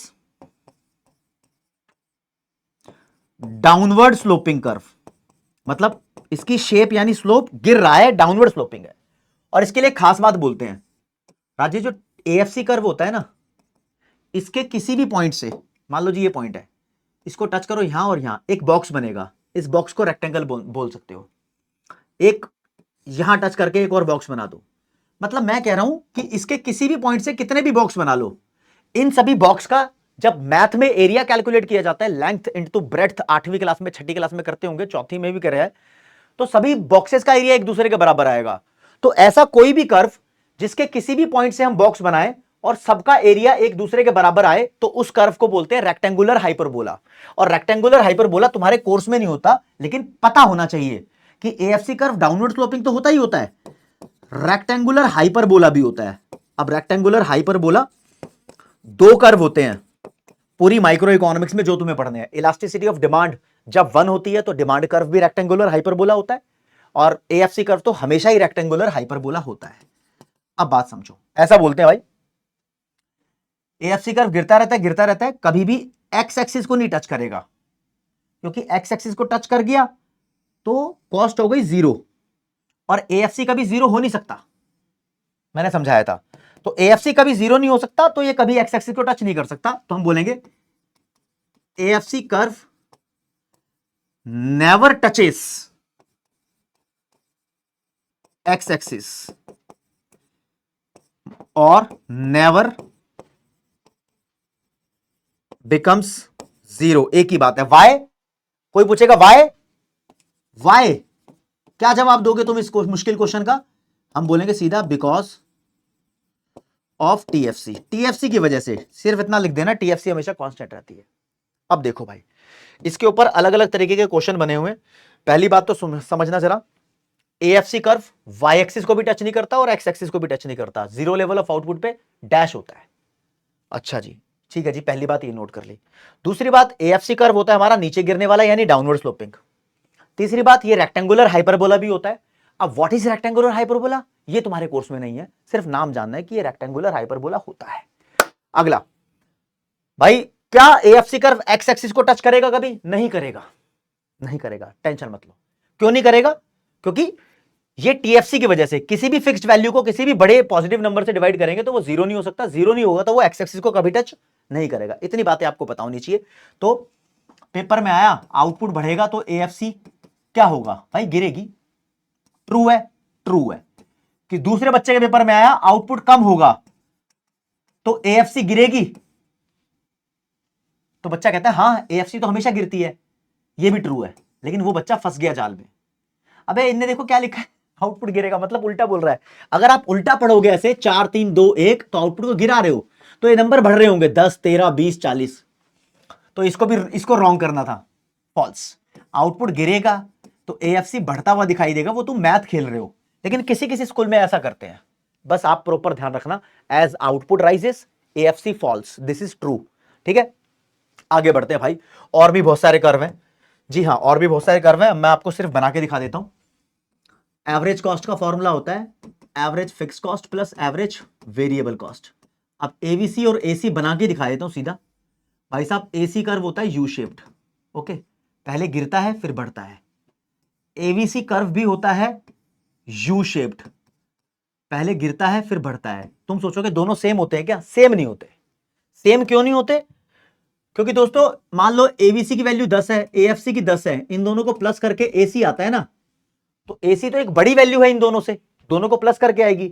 तो AC और AVC दोनों की शेप सेम हो सकती है, लेकिन एज इट इज नहीं होते। फॉर एग्जांपल, कभी भी इन दोनों कर्व को एक साथ बनाऊं मैं, तो पहले बनेगा AC क्योंकि ये बड़ा होता है, इसके नीचे बनेगा AVC, हाँ, क्योंकि ये छोटा होता है। अब कोई बच्चा पेपर में AC और एबीसी को ऐसे बना के मत आना। क्यों? ये जो इनके बीच का अंतर है ना, बिल्कुल पैरेलल मत रखना, सेम सेम मत रखना। क्यों? अभी समझाता हूं आपको। देखो फॉर्मूला क्या था कातिया, AC is equal to AFC plus ABC। अभी AC को यहीं रखो, ABC इधर ले आओ, इज इक्वल टू AFC। अब समझो, तुमने मुझे बताया थोड़ी देर पहले AFC हमेशा गिरता रहता है। ओके, इसका मतलब यही हो ना, इन दोनों के बीच का अंतर हमेशा गिरता रहता है। क्यों? AC और ABC का डिफरेंस AFC के बराबर है ना, तो difference between these two always falls with the respect of increase in output, right? हाँ, तो इन दोनों के बीच का जो डिफरेंस है वो हमेशा ऐसे फॉल होना चाहिए। पहले इतना डिफरेंस था, फिर इतना, फिर इतना, फिर इतना, फिर इतना, फिर इतना, कम होता गया धीरे धीरे करके, राइट? इस बात को समझना बस आप। अच्छा, तो हम बोलेंगे the difference between average cost and average variable cost always falls with increase in output and they never touches each other। हाँ, कहते हैं जो AC और ABC कर्व है ये कभी एक दूसरे को टच भी नहीं करेंगे। क्यों? अगर इन दोनों कर्व ने एक दूसरे को टच कर दिया तो टच करने पे हो जाती है दोनों की वैल्यू बराबर, राइट? अगर मान लो भाई दोनों की वैल्यू बराबर हो गई, मान लो एवरेज कॉस्ट भी 10, एवरेज वेरिएबल कॉस्ट भी 10, तो दोनों का डिफरेंस AFC 0 आ जाएगा। 0 का भी AFC हो ही नहीं सकता। तो मैथमेटिकल कैलकुलेशन है, सेटअप देखो, राइट? तो यहां पर क्लियर बोल दिया कि भाई AC और ABC के बीच का अंतर हमेशा कम होता जाएगा, क्योंकि इस अंतर को ही AFC बोलते हैं। और ये दोनों कर्व कभी एक दूसरे को टच नहीं करेंगे। कई बार पेपर में पूछ लेता है कि टच करेंगे क्या, आप बोलना नहीं करेंगे। क्यों नहीं करेंगे? क्योंकि इनके बीच का डिफरेंस होता है AFC, वो कभी 0 हो नहीं सकता बिकॉज ऑफ TFC। तो TFC तक कहानी लेके जानी है। अच्छा, क्या कभी ऐसा क्वेश्चन आ सकता है कि सर AC, AFC और ABC तीनों डायग्राम एक साथ बना दो? बिल्कुल आ सकता है। सबसे पहले बनेगा AC, फिर बनेगा ABC। देख लो गैप धीरे धीरे कम हो रहा है। अब AFC कहां बनाना है तुम्हारी मर्जी है, बस उसको AC से नीचे रखना। ऐसा बना सकते हो तुम AFC, कोई दिक्कत नहीं है। या फिर अलग अलग किताब में अलग अलग तरीके से गिवन होता है, मैं सारी बातें बता दूंगा। ये AC, ये ABC, कहीं कहीं AFC ऐसे भी बनाया हुआ है। तो AFC का ऐसा कुछ सच लिंक नहीं है, कहीं भी बना लो, बस आपको AC ABC देखना। ये डायग्राम भी करेक्ट है, ये भी करेक्ट है, तुम कोई भी बना लो, कोई माइकल लाल गलत नहीं कर सकता। अब देखो एक आजकल क्वेश्चन और ट्रेंडिंग चल रहा है, बताओ जी। AC का जो मिनिमम पॉइंट है ये रहा, ABC का जो मिनिमम पॉइंट है ये रहा, तो कौन सा मिनिमम पॉइंट लेफ्ट में होता है, कौन सा राइट में होता है? तो आपको ऐसे देखना है। तो भाई AC का मिनिमम पॉइंट राइट में है, ABC का मिनिमम पॉइंट लेफ्ट में है, तो इनके मिनिमम पॉइंट ऐसे ऐसे है। तो थोड़ी सी नॉलेज की बात है, किसी MCQ में अगर लैंग्वेज घुमा दी, तुम्हें परेशान कर दिया, तो तुम क्रैक डाउन कर दोगे इस चीज को, मुझे पता है। अच्छा जी, अगला। अब मैंने कर्व बता दिया, अब आपको रिलेशन बताता जा रहा हूं, जरा ध्यान से समझना भाई। देखो जी, मार्जिनल कॉस्ट बड़ी खतरनाक चीज है, इसका रिश्ता बहुत सारी चीजों के साथ है। फिक्स्ड कॉस्ट को छोड़ के सभी चीजों के साथ मार्जिनल कॉस्ट का रिलेशन है। Marginal cost is not related with fixed cost. बाकी मार्जिनल कॉस्ट का रिश्ता AC, ABC, TVC सबके साथ है, सबके साथ बना के दिखाता हूं अभी आपको। अभी यहां पर मार्जिनल कॉस्ट और एवरेज कॉस्ट कर्व बताऊंगा, तो उससे पहले तुम पूछोगे सर मार्जिनल कॉस्ट तो करा दो। मार्जिनल कॉस्ट कर्व भी यू शेप्ड होता है। अभी क्या अंतर है धीरे धीरे पता लग जाएगा, बस इतना ध्यान रखो। जितने भी कर्व पढ़ रहे हो ना तुम इस चैप्टर में, फिक्स्ड कॉस्ट को छोड़ के, TFC और AFC को छोड़ के, जितने भी कर्व पढ़ रहे हो, सभी कर्व की शेप के पीछे का कारण लॉ ऑफ वेरिएबल प्रोपोर्शन है। कोई आपसे पूछ ले MC कर्व की शेप यू शेप्ड क्यों होती है, कोई आपसे पूछ ले AC की शेप यू शेप्ड क्यों होती है, ABC की शेप यू शेप्ड क्यों होती है, सबका रीजन है operation of the law of variable proportion. अब बताता हूं भाई, देखो अगर मैं MC और AC को एक साथ बनाता हूं, तो सबसे पहले मुझे बनाना पड़ेगा राज्य AC, फिर बताऊंगा आपको कि जो MC कर्व है ना वो इसको इसके मिनिमम पॉइंट पे काटता है। मिनिमम पॉइंट मान लो ये रहा, यहां पर काटता है। दोबारा बना, हाँ जी, ये रहा जी मार्जिनल कॉस्ट कर्व। तो दोनों ही यू शेप्ड है, बस आपको ध्यान रखना है कि MC curve cuts AC curve at its minimum point, और जहां पर भी काटते हैं दो कर्व वहां पर दोनों की वैल्यू बराबर हो जाती है। तो रिलेशन आपसे पूछे तो पहला रिलेशन यही बनेगा। तो रिलेशन लिखा हुआ है MC curve cuts AC curve at its minimum point, cut को इंटरसेक्ट भी बोलते हैं, और MC is equal to AC when AC is minimum. जब AC मिनिमम है तो ये दोनों बराबर होते हैं। दोनों में से कोई भी एक लाइन लिखनी है, दोनों मत लिख देना क्योंकि दोनों का मतलब सेम है। अगला रिलेशन, भाई साहब रिलेशनशिप पढ़ने हैं आपको ये देखकर कि मिनिमम पॉइंट है, इससे पहले AC फॉल हो रहा है, इसके बाद AC बढ़ रहा है। पहली बात तो ऐसे डिवाइड करना है दो टुकड़ों में, AC गिरता हुआ इधर, बढ़ता हुआ इधर। अब जब AC गिर रहा है तो पीला रंग इससे नीचे है ना, पीला रंग मतलब MC कम है AC से, तो हम बोलेंगे जब MC छोटा होता है AC से तो AC गिर रहा होता है। ये रिलेशन बनेगा हमारा। तो लिखा है when MC is less than AC, AC falls. AC गिर रहा है, जिसकी तरफ दोनों मुंह खुले हैं वो बड़ा है, जिसकी तरफ चोंच है वो छोटा है, राइट। हाँ, दूसरा रिलेशन बनेगा भाई कि AC तब बढ़ रहा है जब MC is more then AC है, मतलब MC पीला रंग है ना, ऊपर आ गया, अब इस सफेद पोर्शन से ऊपर आ गया पीला रंग, तो बोलेंगे जब MC is more then AC है तो AC बढ़ रहा है। तो when MC is more then AC, AC rises. ये आपस के इनके रिलेशनशिप्स हैं। बाकी both MC and AC can be calculated by TC, ये चौथा रिलेशन भी हो सकता है, लेकिन आपको यहीं तक देखना है। ओके रिपोर्ट है। तो रिलेशनशिप बड़ी ही सतर्कता के साथ आपको ध्यान रखने हैं। पहला मिनिमम पॉइंट वाला, फिर इस तरफ जब AC कब फॉल हो रहा है, फिर इस तरफ AC कब बढ़ रहा है। तो ये तीन रिलेशन आपके पेपर से रिलेटेड है। अगर MC और ABC में रिलेशन आ जाए तो डिट्टो सेम लिखना है, जहां जहां AC है वहां वहां ABC कर दो। तो बस भाई अगला है MC और ABC में रिलेशनशिप। कैसे समझाया हुआ है, डायग्राम बनाना आ जाए तो ABC कर्व भी आपका यू शेप्ड होता है, MC कर्व इसको इसके मिनिमम पॉइंट पे काटता है।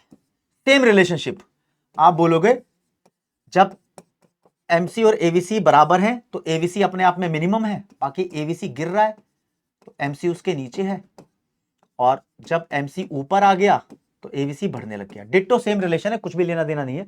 ओके रिपोर्ट मामला है। अच्छा जी, दिमाग तो यहां लगाना है आपको। AC कर्व यू शेप पढ़ा था, ABC कर्व यू शेप पढ़ा था, अब MC भी यू शेप्ड है। हाँ जी, तो MC कर्व दोनों को इनके मिनिमम पॉइंट पे काटता है, तो MC कर्व साथ में बन सकता है ऐसे। तो ये भी आ सकता है पेपर में कि MC AC ABC तीनों एक ही डायग्राम में बनाओ, आ सकता है पेपर में। तो तीन तीन डायग्राम वाले तीन क्वेश्चन हमने क्रैक किए। एक बार तो MC AC ABC किया अभी यहां पर, इससे पहले AC AFC और ABC किया, उससे पहले TC TFC और TVC किया। इन तीनों के एक डायग्राम में, एक डायग्राम में, एक डायग्राम में, तो ये अलग अलग तीन डायग्राम बनते हैं, आपको आने चाहिए बढ़िया तरीके से। अच्छा सर डायग्राम बहुत सारे हो गए यार, अभी तो और आने हैं भाई। देखो मैं आपको रिलेशनशिप पढ़ा रहा हूं मार्जिनल कॉस्ट और टोटल वेरिएबल कॉस्ट का, इसका भी रिश्ता होता है भाई। अच्छा अब तो सीधा सीधा पढ़ा रहा हूं, वन शॉट है ना। हाँ, सबसे पहले टोटल वेरिएबल कॉस्ट कर्व बनाओ, बना दिया जी। फिर इसके नीचे मार्जिनल कॉस्ट कर्व बनाओ। कैसे, जहां पर ये टर्निंग ले रहा है ना, यहां पर मार्जिनल कॉस्ट मिनिमम होता है, ये होता है जी मार्जिनल कॉस्ट। तो रिलेशन क्या बनेगा, देखो जी मैं बताता हूं आपको। पहला रिलेशन जब MC गिर रहा है तो TVC डिक्रीजिंग रेट से बढ़ रहा है। तो लिखो व्हेन MC फॉल्स, तो क्या होता है, TVC इंक्रीजेस एट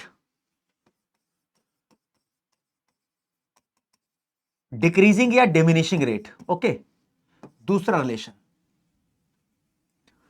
जब MC मिनिमम हो गया, जब MC मिनिमम है तो TVC यहां है, यहां क्या है, अभी उसने डिक्रीजिंग रेट से इंक्रीज होना स्टॉप कर दिया, ठीक है, और इसको टर्निंग पॉइंट भी बोलते हैं, हाँ हाँ। तो यहां बोलूंगा व्हेन MC इज मिनिमम, जब MC अपने आप में सबसे कम है तो TVC stop, stop what, stops increasing at decreasing rate. अच्छा जी, तीसरा रिश्ता, तीसरा रिश्ता जी MC जब बढ़ रहा है ना, तो TVC इंक्रीजिंग रेट से बढ़ रहा है। हाँ बस, when MC rises TVC increases at increasing rate. इस क्वेश्चन को बहुत सारे बच्चे छोड़ जाते हैं। चौथा रिलेशन भी बनता है, both TVC and MC can be calculated by each other, दोनों को एक दूसरे से कैलकुलेट कर सकते हैं। एमसी का फॉर्मूला होता है delta TVC upon delta Q, तो एमसी को तो कैलकुलेट कर सकते हैं टीवीसी से। टीवीसी का भी फॉर्मूला होता है TVC is equal to summation MC, तो इन दोनों को एक दूसरे से कर सकते हैं कैलकुलेट, लेकिन तीन ही रिलेशन आपके काम के होते हैं। अब भाई चौथा क्वेश्चन यहीं से क्रिएट कर दूंगा मैं, तुम देखना जरा क्या सिस्टम बनाते हैं। लो जी, एक क्वेश्चन यहां पर क्रिएट कर रहे हैं, ठीक है।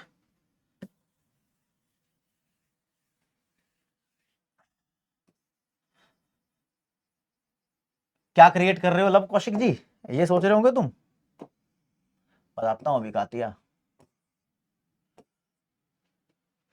भाई साहब मैं आपको करा रहा हूं relationship between MC and TC. लो जी, एमसी और टीसी का रिश्ता, तो करना क्या आपको, जहां जहां टीवीसी लिखा था वहां वहां टीसी लिख दो, बस हो गया, यही होता है, खत्म। अच्छा डायग्राम, डायग्राम बता देता हूं, थोड़ा सा अलग बनेगा। टोटल कॉस्ट ऐसा होता है, मार्जिनल कॉस्ट का भी वही रिलेशन होता है। जब एमसी फॉल करे तो टीवीसी इंक्रीज करता है डिक्रीजिंग रेट से, एमसी मिनिमम है तो ये भी स्टॉप हो जाता है उस पर इंक्रीजिंग रेट से, डिक्रीजिंग रेट से इंक्रीज करना। जब एमसी राइज करता है तो टीवीसी इंक्रीजिंग रेट से इंक्रीज करता है। टीसी भी तो ऐसे ही बनता, टीवीसी भी तो ऐसे ही बनता था, तो सेम रिलेशन होते थे, समझे। तो बस यहां पर टीवीसी को गायब करके दिखा रहा हूं, ये रिलेशनशिप है, आपका काम हो गया। मैंने आपको सारे रिलेशनशिप करवा दिए कॉस्ट वाले चैप्टर के, तो बढ़िया तरीके से आपका कॉस्ट वाला चैप्टर चल रहा है। देखो जी, इस चैप्टर के अंदर एक टॉपिक और है जो आपको करना है, this is called cost function. Cost function जैसे डिमांड फंक्शन किया है ना हमने, डिमांड और डिमांड के डिटर्मिनेंट्स के बीच के रिश्ते को बोलते हैं डिमांड फंक्शन। सप्लाई फंक्शन भी होता है, सप्लाई और उसके डिटर्मिनेंट्स के बीच के रिश्ते को बोलते हैं सप्लाई फंक्शन। डिटर्मिनेंट का मतलब होता है फैक्टर अफेक्टिंग। तो ऐसे ही कॉस्ट और कॉस्ट के डिटर्मिनेंट के बीच में जो रिलेशनशिप होता है उसको बोलते हैं कॉस्ट फंक्शन। कॉस्ट का क्या डिटर्मिनेंट होता होगा, बेसिकली आउटपुट, मतलब कॉस्ट को क्या अफेक्ट करता होगा, आउटपुट ना। आउटपुट बढ़ता है तो कॉस्ट ज्यादा हो जाती है generally, right.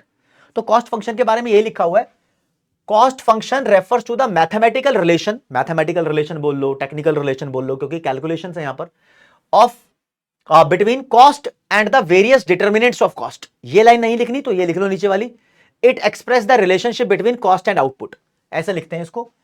Cost is the function of output, output का मतलब क्यू, ये आउटपुट से रिश्ता है कॉस्ट का। ये एक इक्वेशन बना दो मैथ की, ये बन गया जी। इक्वेशन लिखनी बहुत जरूरी है, तो छोटा मोटा क्वेश्चन यहां से क्रिएट हो सकता है।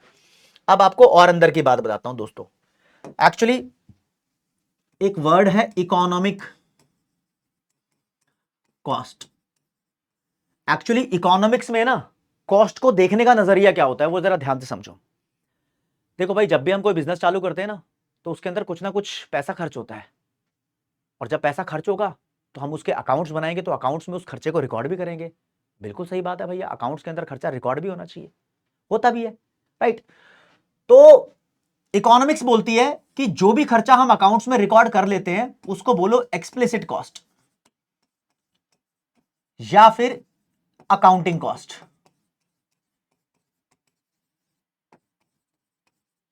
लेकिन दोस्तों एक ऐसा खर्चा भी होता है जिसकी बात अकाउंटेंसी में नाम के सब्जेक्ट में नहीं की जाती, इकोनॉमिक्स में ही की जाती है। कहते हैं भाई साहब बहुत सारा ऐसा खर्चा होता है जो फैक्ट्री का मालिक अपनी जेब से करता है और अकाउंट्स में रिकॉर्ड नहीं हो पाता। कई बार फैक्ट्री का मालिक अपने बच्चों को लेकर आता है घर से, फैक्ट्री में काम करवाता है और फिर बच्चों को वो पैसे नहीं देता, तनख्वाह नहीं देता, राइट। फैक्ट्री ने तो उनसे काम लिया, फैक्ट्री को तो वो कॉस्ट भरनी चाहिए थी, लेकिन फैक्ट्री उसको अपने अकाउंट में रिकॉर्ड नहीं करती। कहीं ना कहीं मालिक ध्यान रखता है, कहीं ना कहीं मालिक अपने घर से कुछ ना कुछ सर्विस दे रहा होता है। मान लो जी, एक कंपनी बैंक से लोन उठाएगी तो उसको इंटरेस्ट देगी, और वो इंटरेस्ट अकाउंट में रिकॉर्ड होगा ना। हाँ, तो इंटरेस्ट एक ऐसा खर्चा है जो अकाउंट में रिकॉर्ड होता है, तो रिकॉर्ड होता है तो वो एक्सप्लिसिट कॉस्ट है। लेकिन एक फैक्ट्री का मालिक अपनी बीवी से लोन लिया, गर्लफ्रेंड से लोन लिया, रिश्तेदारों से लोन लिया, और वो लोग बोल रहे हैं कि इंटरेस्ट नहीं चाहिए, तो इंटरेस्ट फ्री लोन लिया और अपनी कंपनी में, फैक्ट्री में इस्तेमाल कर रहा है। एक्चुअली फैक्ट्री के लिए तो वो कॉस्ट है, बस फैक्ट्री उसको दे नहीं रही, क्यों, क्योंकि जानकारी है। तो जानकारी वाले जितने भी खर्चे होते हैं वो फैक्ट्री रिकॉर्ड नहीं करते अपने अकाउंट में, लेकिन मालिक कहीं ना कहीं डायरी में उसको रिकॉर्ड कर रहा होता है। भाई मालिक कहता है ना, यार मेरे बच्चे ने इतना काम किया, उसके 500 रुपए बनते हैं, मैं अपनी गर्लफ्रेंड से लोन लाया था, उसके भी 2 लाख बनते हैं। ऐसे रिकॉर्ड कर रहा होता है डायरी में, लेकिन अकाउंट्स में वो रिकॉर्ड नहीं होते। राइट। तो जो खर्चे मालिक कर रहा होता है अपने जुगाड़ से, जुगाड़ मतलब अपने सेल्फ सप्लाइड रिसोर्सेज से खर्च कर रहा होता है, उन खर्चों को बोलते हैं राज्य इंप्लिसिट कॉस्ट।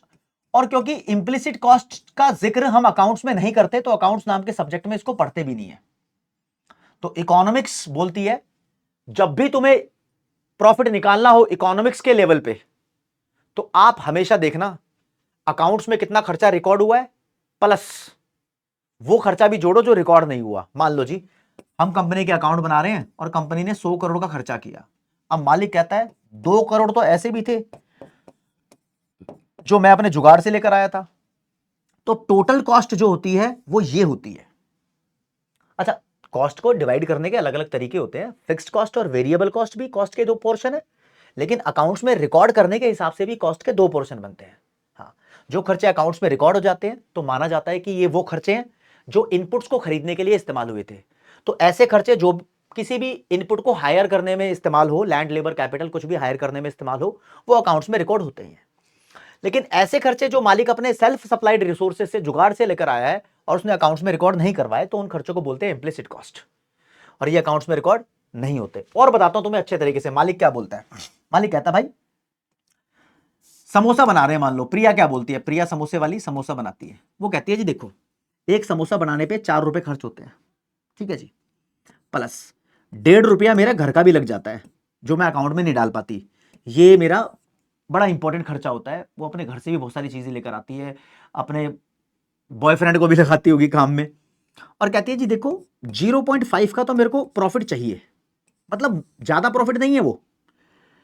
कहती है ये इतना प्रॉफिट है कि मैं अगर किसी को बोलूं कि समोसा मैंने 6 रुपए का बनाया है, मतलब 4 ये हो गए 2 ये हो गए, तो 6 रुपए का समोसा बनाकर मैं 6 का ही बेच दूं ना, तो दुनिया को लगेगा मुझे 0 का प्रॉफिट हुआ है, कोई दिक्कत नहीं। लेकिन इस वाली कॉस्ट के अंदर मैंने एक छोटू सा प्रॉफिट डाल दिया, चालाकी वाला, इकोनॉमिक्स वाले ऐसे ही करते हैं, छोटू प्रॉफिट। क्योंकि अगर मैं 6 का बना के 6 का ही बेचती रहूं तो ये प्रॉफिट मुझे होता रहेगा और ये प्रॉफिट रखेगा जिंदा। तो ऐसा प्रॉफिट जो कंपनी को सर्वाइव रखे, बहुत कम लेवल ऑफ प्रॉफिट, यानी it is the minimum level of profit which is required for the survival of a firm, this profit is called normal profit. Normal profit आम आदमी की भाषा में होता है नो प्रॉफिट नो लॉस, यानी ये प्रॉफिट हासिल करने से ऐसा कुछ नहीं है कि बंबानी अंबानी बन जाएगा, ऐसा है कि बस भाई दुकान चलती रहेगी। राइट। हाँ, तो भाई इस कॉस्ट को बोलते हैं एक्सप्लिसिट कॉस्ट, इसको बोलते हैं इंप्लिसिट कॉस्ट। इंप्लिसिट कॉस्ट के अंदर वो खर्चे तो जुड़े ही होते हैं जो अकाउंट में रिकॉर्ड नहीं हुए, लेकिन जानबूझ के चालाकी से इकोनॉमिस्ट लोग थोड़ा सा प्रॉफिट भी इंक्लूड कर लेते हैं, फिर टोटल करके बताते हैं कि भाई देखो इतनी कॉस्ट है। अब देखो ना यार अकाउंट्स में क्या फर्क है। अकाउंट वाला कहता है भाई 4 रुपए का समोसा बनाए तो 4 का ही बेच दो दोस्तों को, रिश्तेदारों को, कोई प्रॉफिट नहीं कमाएंगे। लेकिन इसमें लॉस है, बहुत सारी चीजें घर से लगी थी जो अकाउंट्स में रिकॉर्ड नहीं करी। इको वाला बोलता है कि 4 का समोसा बनाया है, 1.5 के घर से रिसोर्स लाया था, अठन्नी चलो कमाई लेते हैं, तो सबको बताते हैं जी 6 का बनाया है, 6 का बनाया है 6 में ही बेच देते हैं, 0 का प्रॉफिट इको वाला ही बोलता है, लेकिन कहता है ये प्रॉफिट कमाएंगे तो कंपनी जिंदा रहेगी। हाँ मतलब चलती रहेगी, इसमें तो बंद हो जाएगी। समझ लो।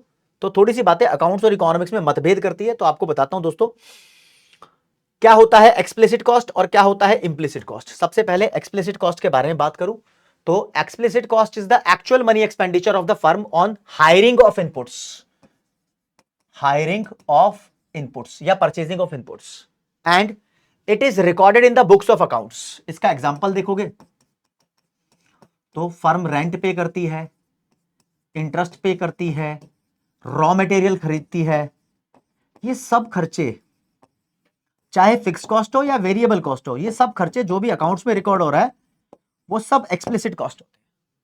लेकिन when I talk about implicit cost तो it is the estimated money expenditure. Estimated मतलब, एस्टिमेटेड का मतलब होता है एक तुक्का, एक्चुअल खर्चा तो नहीं है क्योंकि अकाउंट्स में रिकॉर्ड नहीं हुआ। बस मालिक आइडिया लगाता है कि मैंने गर्लफ्रेंड से लोन लिया था, उसका इंटरेस्ट नहीं दिया तो कितने का होगा, मेरे बच्चे कंपनी में काम करने आए थे तो उनकी कितनी तनख्वाह बनती होगी, तुक्का मारते हैं। एस्टिमेटेड का मतलब idea. It is estimated money expenditure of the honours self supplied जुगाड़ यानी रिसोर्सेज। राइट। हाँ, it is not recorded in the books of accounts.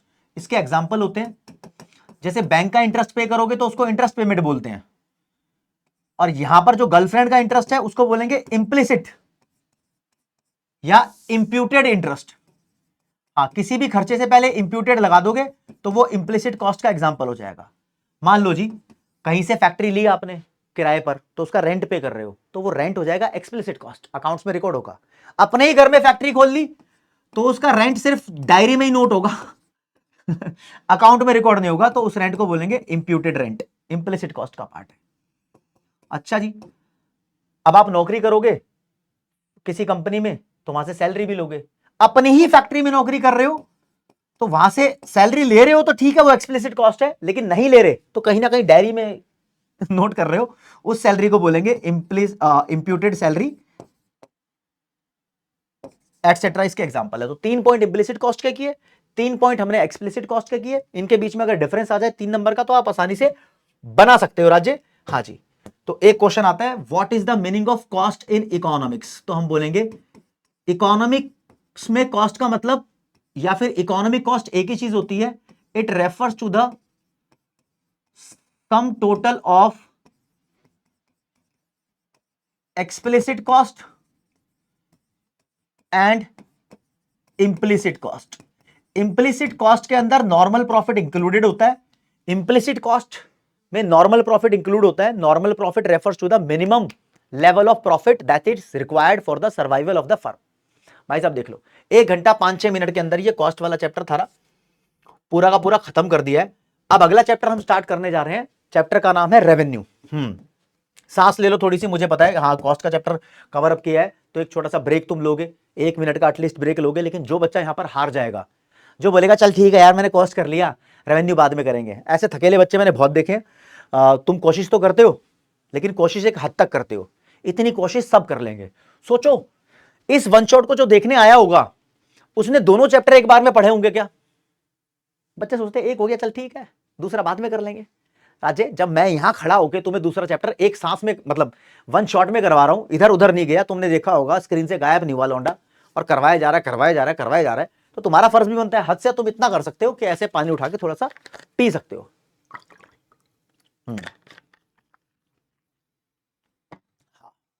देखो भाई, अब तुम एक फैक्ट्री के मालिक हो, थोड़ा सा मैं यहां पर टेंपरेचर भी सेट कर लेता हूं, देखो जी स्क्रीन से बाहर नहीं जा रहा ना।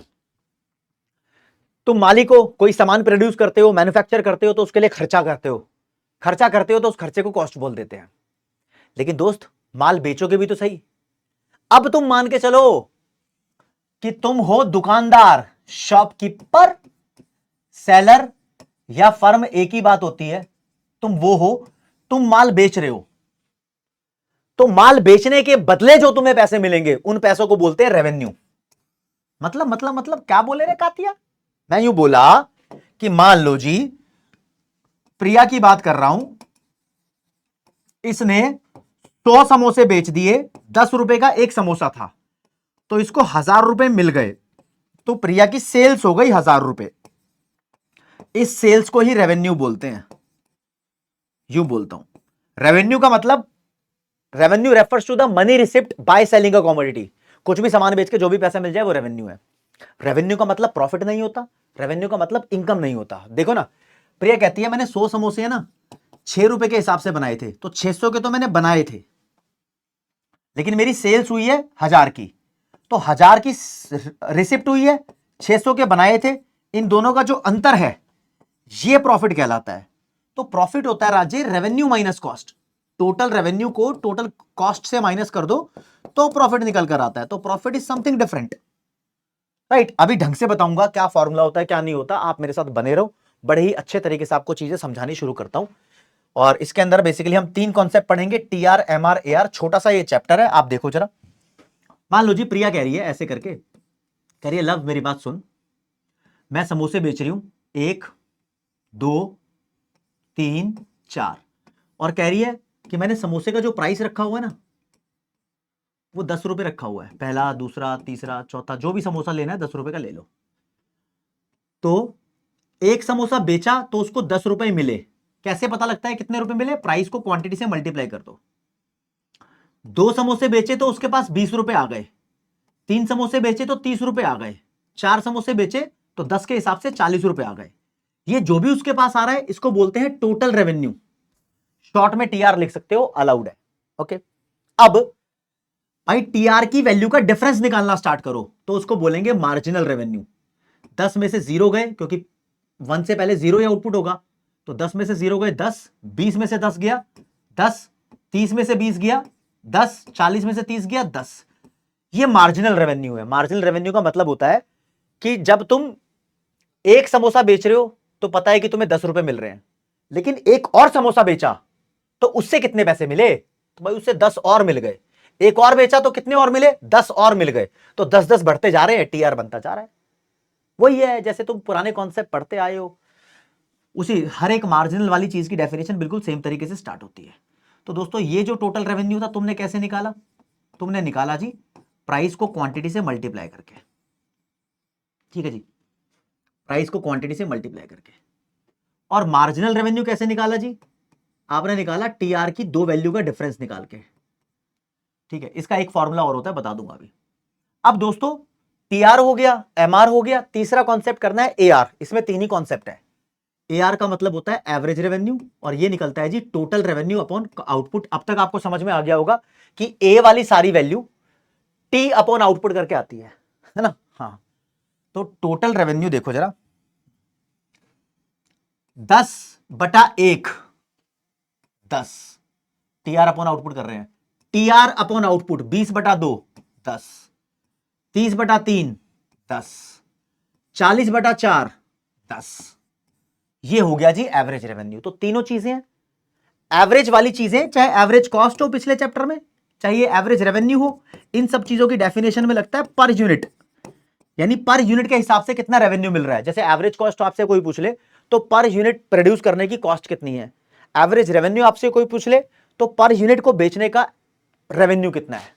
अच्छा तुम डेफिनेशन पढ़वा दो पहले, रुक जाओ, ढंग से मेरी बात को समझना, बहुत अच्छे से इस चैप्टर को करवाता हूं मैं, रुके रहना अभी। हाँ लो, रेवेन्यू की definition, it refers to the money receipt from the sale of output. कोई भी आउटपुट बेचने से जो भी टोटल पैसा मिल रहा है उसको बोलते हैं रेवेन्यू। कोई आपसे पूछ ले टोटल रेवेन्यू, अबे तो टोटल पैसा जो मिला है उसको ही टोटल रेवेन्यू बोलते हैं। तो it is the total money receipt of a firm from the sale of amount of output. बस अमाउंट का मतलब यहां पर क्वांटिटी भी हो सकता है। Average revenue, it is the per unit revenue received from the sale of given amount of output. Marginal revenue, marginal revenue is the additional revenue when additional unit of output is sold. Formula भी लिख देते हैं marginal revenue का, क्या होता है जी, T R N minus T R N minus 1। एक और होता है delta T R upon delta Q. Average revenue का फॉर्मूला होता है total revenue upon output. Total revenue का फॉर्मूला होता है प्राइस इनटू क्वांटिटी। एक और होता है समीशन एमआर। ये तो जी फॉर्मूला लिस्ट बन गई। एक और होता है एवरेज रेवेन्यू इनटू आउटपुट। ये सब फॉर्मूलाज वगैरह कैसे बन रहे हैं मैं समझाता हूं आपको, देखो मेरे साथ चलो।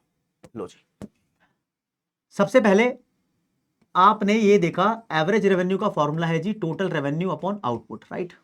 ओके है इतना। हाँ, अब टोटल रेवेन्यू का फॉर्मूला प्राइस इनटू क्वांटिटी होता है, राइट। हाँ, नीचे तो क्वांटिटी लिखी हुई है। ओके, तो यहां पर मैं क्वांटिटी को क्वांटिटी से काट सकता हूं, पी आ जाएगा। इस इक्वेशन से मुझे पता चला कि एवरेज रेवेन्यू और प्राइस हमेशा सेम होते हैं। तो average revenue is always equal to price. कोई आपसे पूछे कैसे, तो इस फॉर्मूले से डिराइव हुआ है। और राज्य इस क्वेश्चन में देख लो, एवरेज रेवेन्यू ये रहा 10, प्राइस भी 10 है, ये भी 10 है, ये भी 10 है, ये भी 10 है, ये भी 10 है, तो हमेशा सेम ही है। हाँ, एमआर भी सेम आ रहा है, लेकिन दिस इज जस्ट मात्रा संयोग, ये डिफरेंट भी हो सकता है एमआर, लेकिन एआर और प्राइस हमेशा एक दूसरे के बराबर ही आएंगे, राइट। अब भाई साहब आपको करने हैं एआर एमआर टीआर, इन तीनों के कर्व कैसे होते हैं, राइट। हाँ जी, तो भाई दो केस है तुम्हारे कोर्स के अंदर।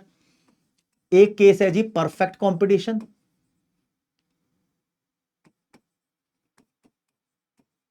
और एक केस है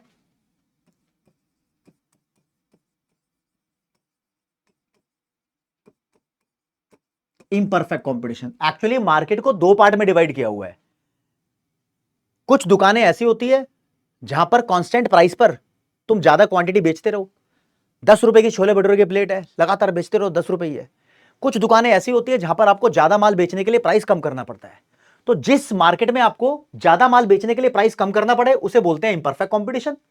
जहां पर आप कांस्टेंट प्राइस पर माल ज्यादा बेच पा रहे हो उसे बोलते हैं परफेक्ट कंपटीशन। तो यहां पर it is the market where more quantity can be sold at constant price.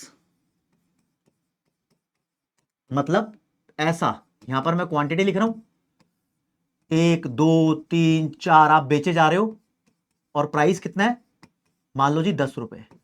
10 रुपए का रेट है, आप जितना जाओ उतना बेच लो। इंपरफेक्ट कंपटीशन वो मार्केट होती है जहां पर ज्यादा आउटपुट बेचने के लिए आपको प्राइस गिराना पड़ता है।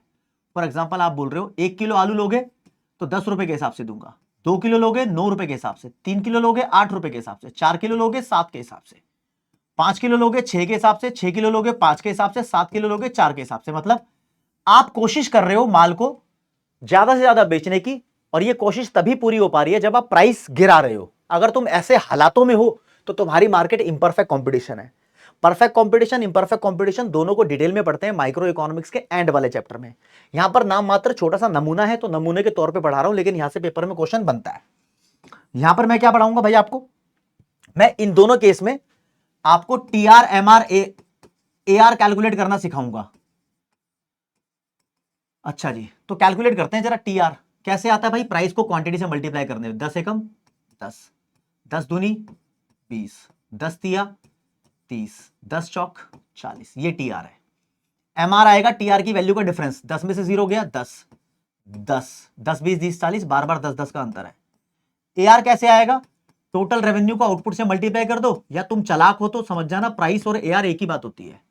बार बार 10 10 है, अभी थोड़ी देर पहले बताया था, ये भी हमेशा 10 10 आएगा। तो मेरे को यहां पर एक बात पता लगी है कि इस मार्केट के अंदर एआर कांस्टेंट है, और अगर मैं एआर का कर्व बनाऊं तो AR curve parallel to X axis बनेगा। ठीक है, एमआर की वैल्यू भी कांस्टेंट है, तो एमआर का कर्व बनाऊं तो एमआर का कर्व भी पैरेलल टू एक्स एक्सिस बनेगा। लेकिन एक बात है, एआर और एमआर मुझे यहां बराबर नजर आ रहे हैं, हमेशा नजर नहीं आएंगे, यहां नहीं आएंगे, यहां आ रहे हैं।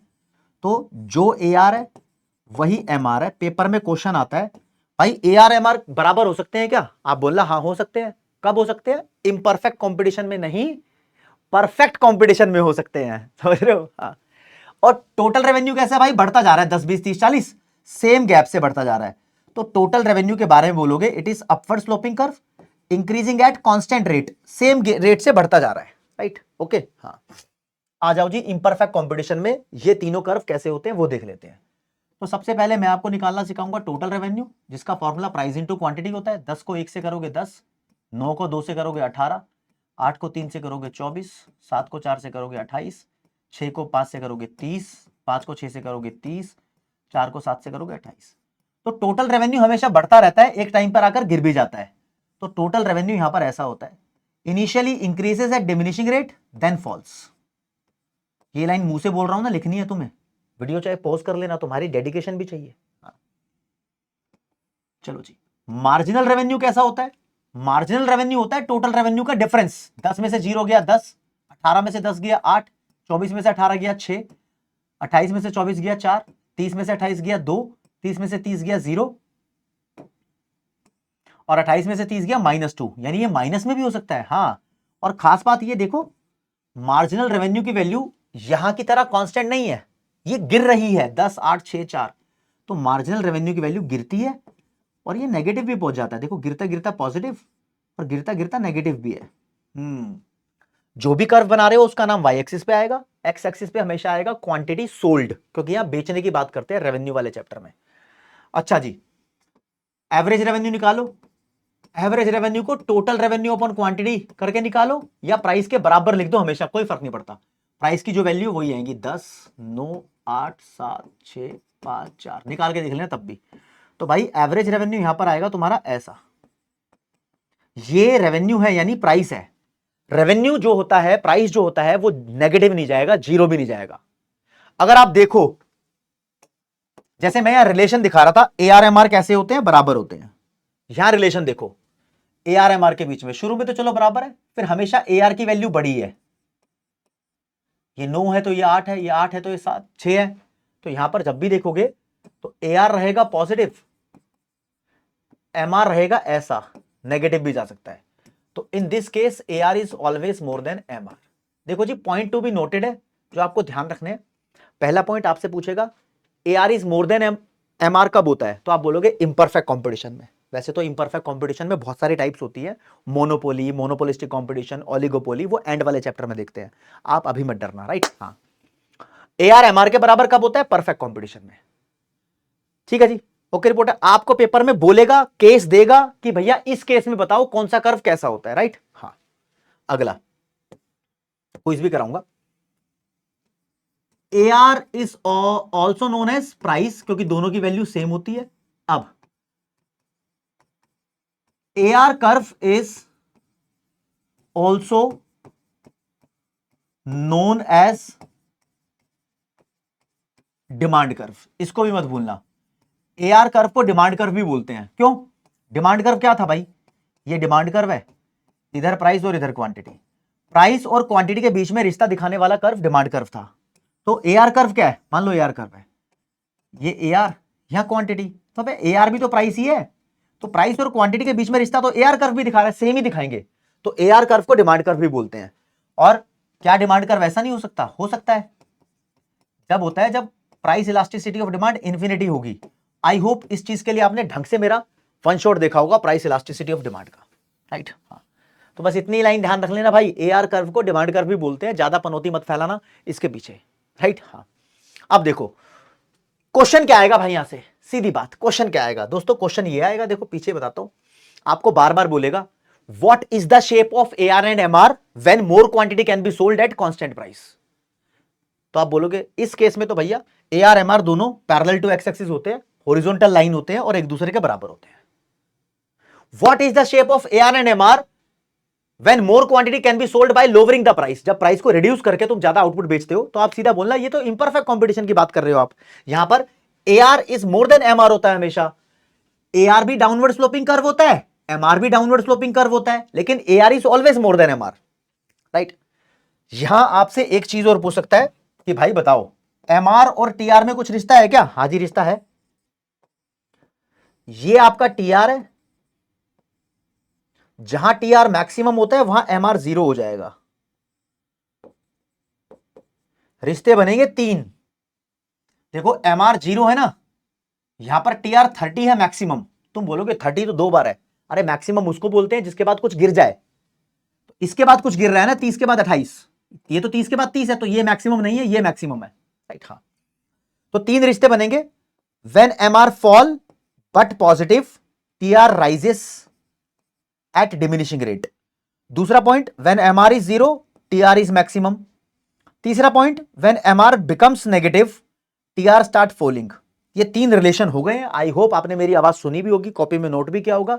कुछ मेहनत करने लायक भी काम होते हैं, जो बच्चे मेहनत करने वाले उसके नंबर आते हैं। वन शॉट दुनिया देखती है, देख के खुश हो जाती है, लेकिन जो वन शॉट पे मेहनत करते हैं, कॉपी पेन चलाते हैं, वो आगे बढ़ते हैं। ये नोट्स डाउनलोड कर लेना पेस बैच से, पीडब्ल्यू के ऐप में मिलेगी आपको, क्लास 11 का फ्री बैच है, राइट। हाँ, अच्छा ये रिलेशन आ गया। अब देखो जी, एक लास्ट चीज रह गई है,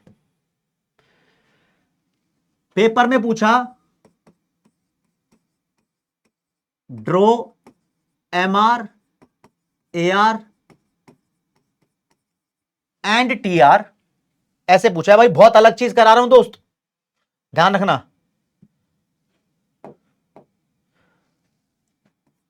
इन परफेक्ट कंपटीशन, तो आप कैसे ड्रॉ करोगे? आप बोलोगे राजे ये ए आर है, ओके, यही इसके बराबर एम आर है, ओके, यही टी आर है, ओके, ऐसे कर दोगे आप, यही करोगे ना? करोगे, बिल्कुल यही करोगे। अब आओ, पूछता है यही तीनों ड्रॉ करो इन या अंडर इम्परफेक्ट कंपटीशन, तो आप क्या बोलोगे? इम्परफेक्ट कंपटीशन है, हाँ जी।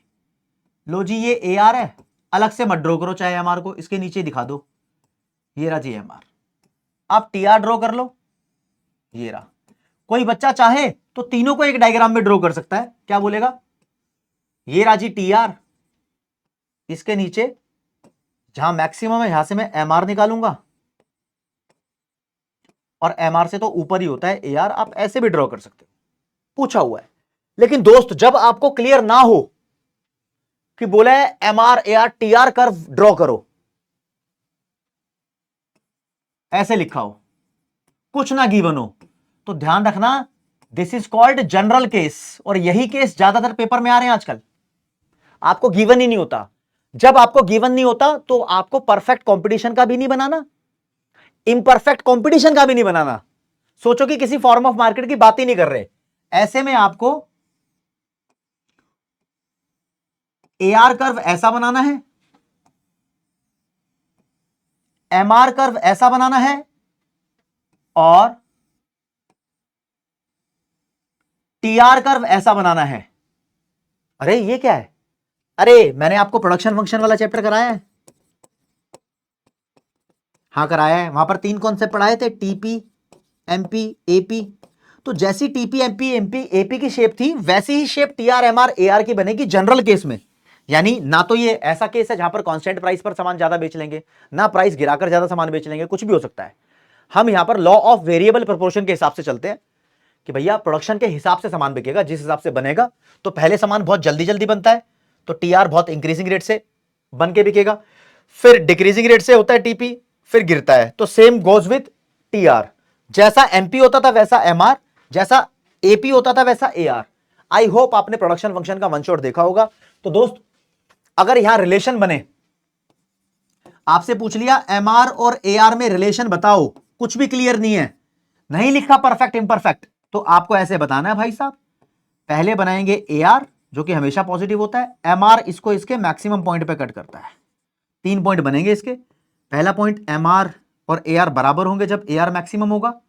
दूसरा point MR is more then AR होगा तो एआर बढ़ेगा। तीसरा point MR is less then AR होगा तो एआर गिरेगा। राइट। अगर आपसे पूछ ले एमआर और टीआर में रिलेशनशिप क्या है, क्लियर ना करे भाई, या तो ऐसे पूछे आपसे क्वेश्चन, ऐसे पूछे टीआर एमआर में रिलेशन बताओ इन द इम्परफेक्ट कॉम्पिटिशन, तो आप ये डायग्राम बनाओगे। यहां तो टीआर एमआर का रिलेशन निकलेगा ही नहीं परफेक्ट कॉम्पिटिशन में। राइट। हाँ अच्छा जी। लेकिन अगर आपको क्लियर नहीं कर रहा तो आपने क्या करना है, आपको टीआर कर्व बनाना है ऐसे वाला, टीपी की तरह, पहले इंक्रीजिंग रेट से बढ़ेगा, फिर डिक्रीजिंग रेट से बढ़ेगा, फिर गिरेगा, अलग शेप हुई। एमआर इसके टोटल रेवेन्यू। राइट। हाँ अब एमआर बनाओगे, यहां पर एमआर 0 होगा, यहां पर एमआर मैक्सिमम होगा। ये सिर्फ उसी बच्चे को समझ में आ रहा होगा जिसने प्रोडक्शन फंक्शन देखा होगा। फिर भी आप मेहनत कर रहे हो मेरे साथ तो लिखोगे, रिलेशनशिप लिखवा रहा हूं भाई। टीआर और एमआर में रिलेशनशिप, पहला when MR rises TR increases at increasing rate. Okay. दूसरा relation when MR falls but remain positive, तो TR increases at decreasing rate. तीसरा when MR is 0 TR is maximum. चौथा when MR becomes negative TR starts falling. 4 relationship हो गए MR और TR के in the general case. ये ज्यादा important है, मैंने मुंह से बोल के आपको रिलेशनशिप भी बताए हैं। अब भाई साहब थोड़े से क्वेश्चंस आपके सामने करेंगे। एवरेज रेवेन्यू का मतलब क्या होता है कातिया? एवरेज रेवेन्यू का मतलब प्राइस होता है। एवरेज रेवेन्यू कर्व लिखा होता तो उसको डिमांड कर्व बोल सकते थे। राइट। हाँ यहां पर एक क्वेश्चन आया है, कहता है, ये सीए लेवल का क्वेश्चन है पहली बात तो, थोड़ा बहुत 11 12 से भी मैच होता है भाई। हाँ कहता है total revenue of a phone, एक फोन है जिसकी क्वांटिटी के बारे में बात कर रहे हैं और टोटल रेवेन्यू के बारे में बात कर रहे हैं। कहता है इंक्रीज बाय ₹9,000, कहता है टोटल रेवेन्यू इंक्रीज हो गया 9,000 से। इसका मतलब ये डेल्टा टीआर दिया हुआ है। डेल्टा टीआर जब भी लिखा हो इंक्रीज डिक्रीज वो चेंज होता है। कितना दिया हुआ है? 9,000। Okay. When his sale increased from 50 to 100 unit, कहता है क्वांटिटी पहले 50 थी अब 100 हो गई, तो सेल में कितना चेंज आया है? 100 में से 50 माइनस कर दो, 50 यूनिट का। तो डेल्टा टीआर को डेल्टा क्यू से डिवाइड कर दो तो तुम्हारे पास जो वैल्यू आएगी वो एमआर आ जाएगी। ये भी तो एक फॉर्मूला होता था। अब आप देखना क्या आएगा, कमेंट सेक्शन में मुझे बताओ कि इसका आंसर क्या आएगा। इससे मुझे पता लगेगा कितने बच्चे थे सीरियस थे जो यहां तक पहुंचे होंगे। राइट। अच्छा जी, एक और question. Average revenue curve is same as what? Demand curve. Okay. अगला क्वेश्चन ऐसा ही दिया हुआ भाई, total revenue of a firm is increase by 5500, तो डेल्टा टीआर की वैल्यू दी हुई है 5500, ठीक है। When the sale increase, sale मतलब आउटपुट इंक्रीज फ्रॉम 25 से 50, तो डेल्टा क्यू दिया हुआ है 50 माइनस 25 यानी 25। अब तुम्हारे हिस्से में भाई इसका क्या आंसर होना चाहिए, ये भी तुम कमेंट सेक्शन में बताओगे। Delta TR upon delta Q करके निकालना है, 5500 में से 5500 को 25 से डिवाइड कर देना। आप एक फर्क देखो दोस्तों, 2 मिनट की समरी। एक था चैप्टर प्रोडक्शन फंक्शन,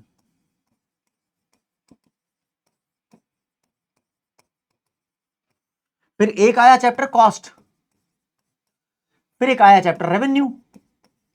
इन तीनों में आप फैक्ट्री के मालिक समझते हो अपने आप को, तब ढंग से समझ पाते हो।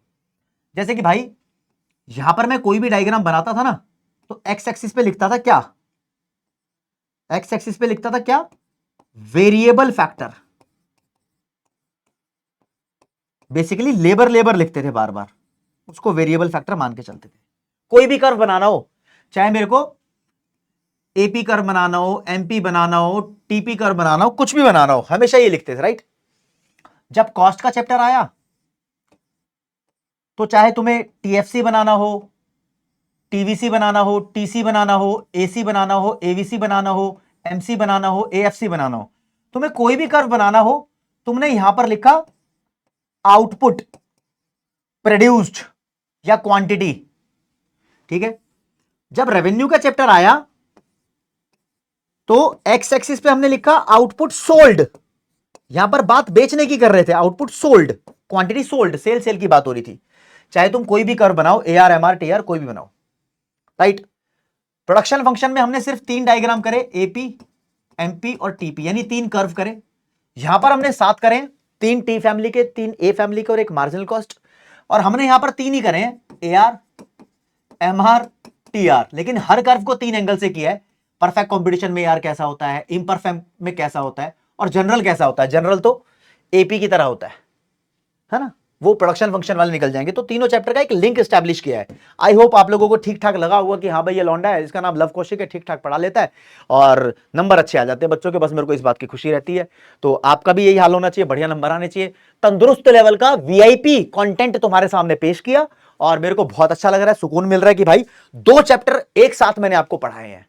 पहला कॉस्ट वाला चैप्टर आपका लगभग 1 घंटे के अंदर हो गया, 1 घंटा 1 मिनट के अंदर हुआ, 2 मिनट में, और बचे हुए आधे घंटे के अंदर आपका रेवेन्यू वाला चैप्टर हो गया। थैंक यू सो मच दोस्तों। कोई भी दिक्कत डाउट परेशानी हो, कमेंट सेक्शन खाली है, उसके अंदर आप बता देना। 2 क्वेश्चन आपसे मैंने पीछे पूछे हुए हैं, उनका आंसर जरूर बताना। न्यूमेरिकल मैंने पूछे एमसीक्यू की फॉर्म में।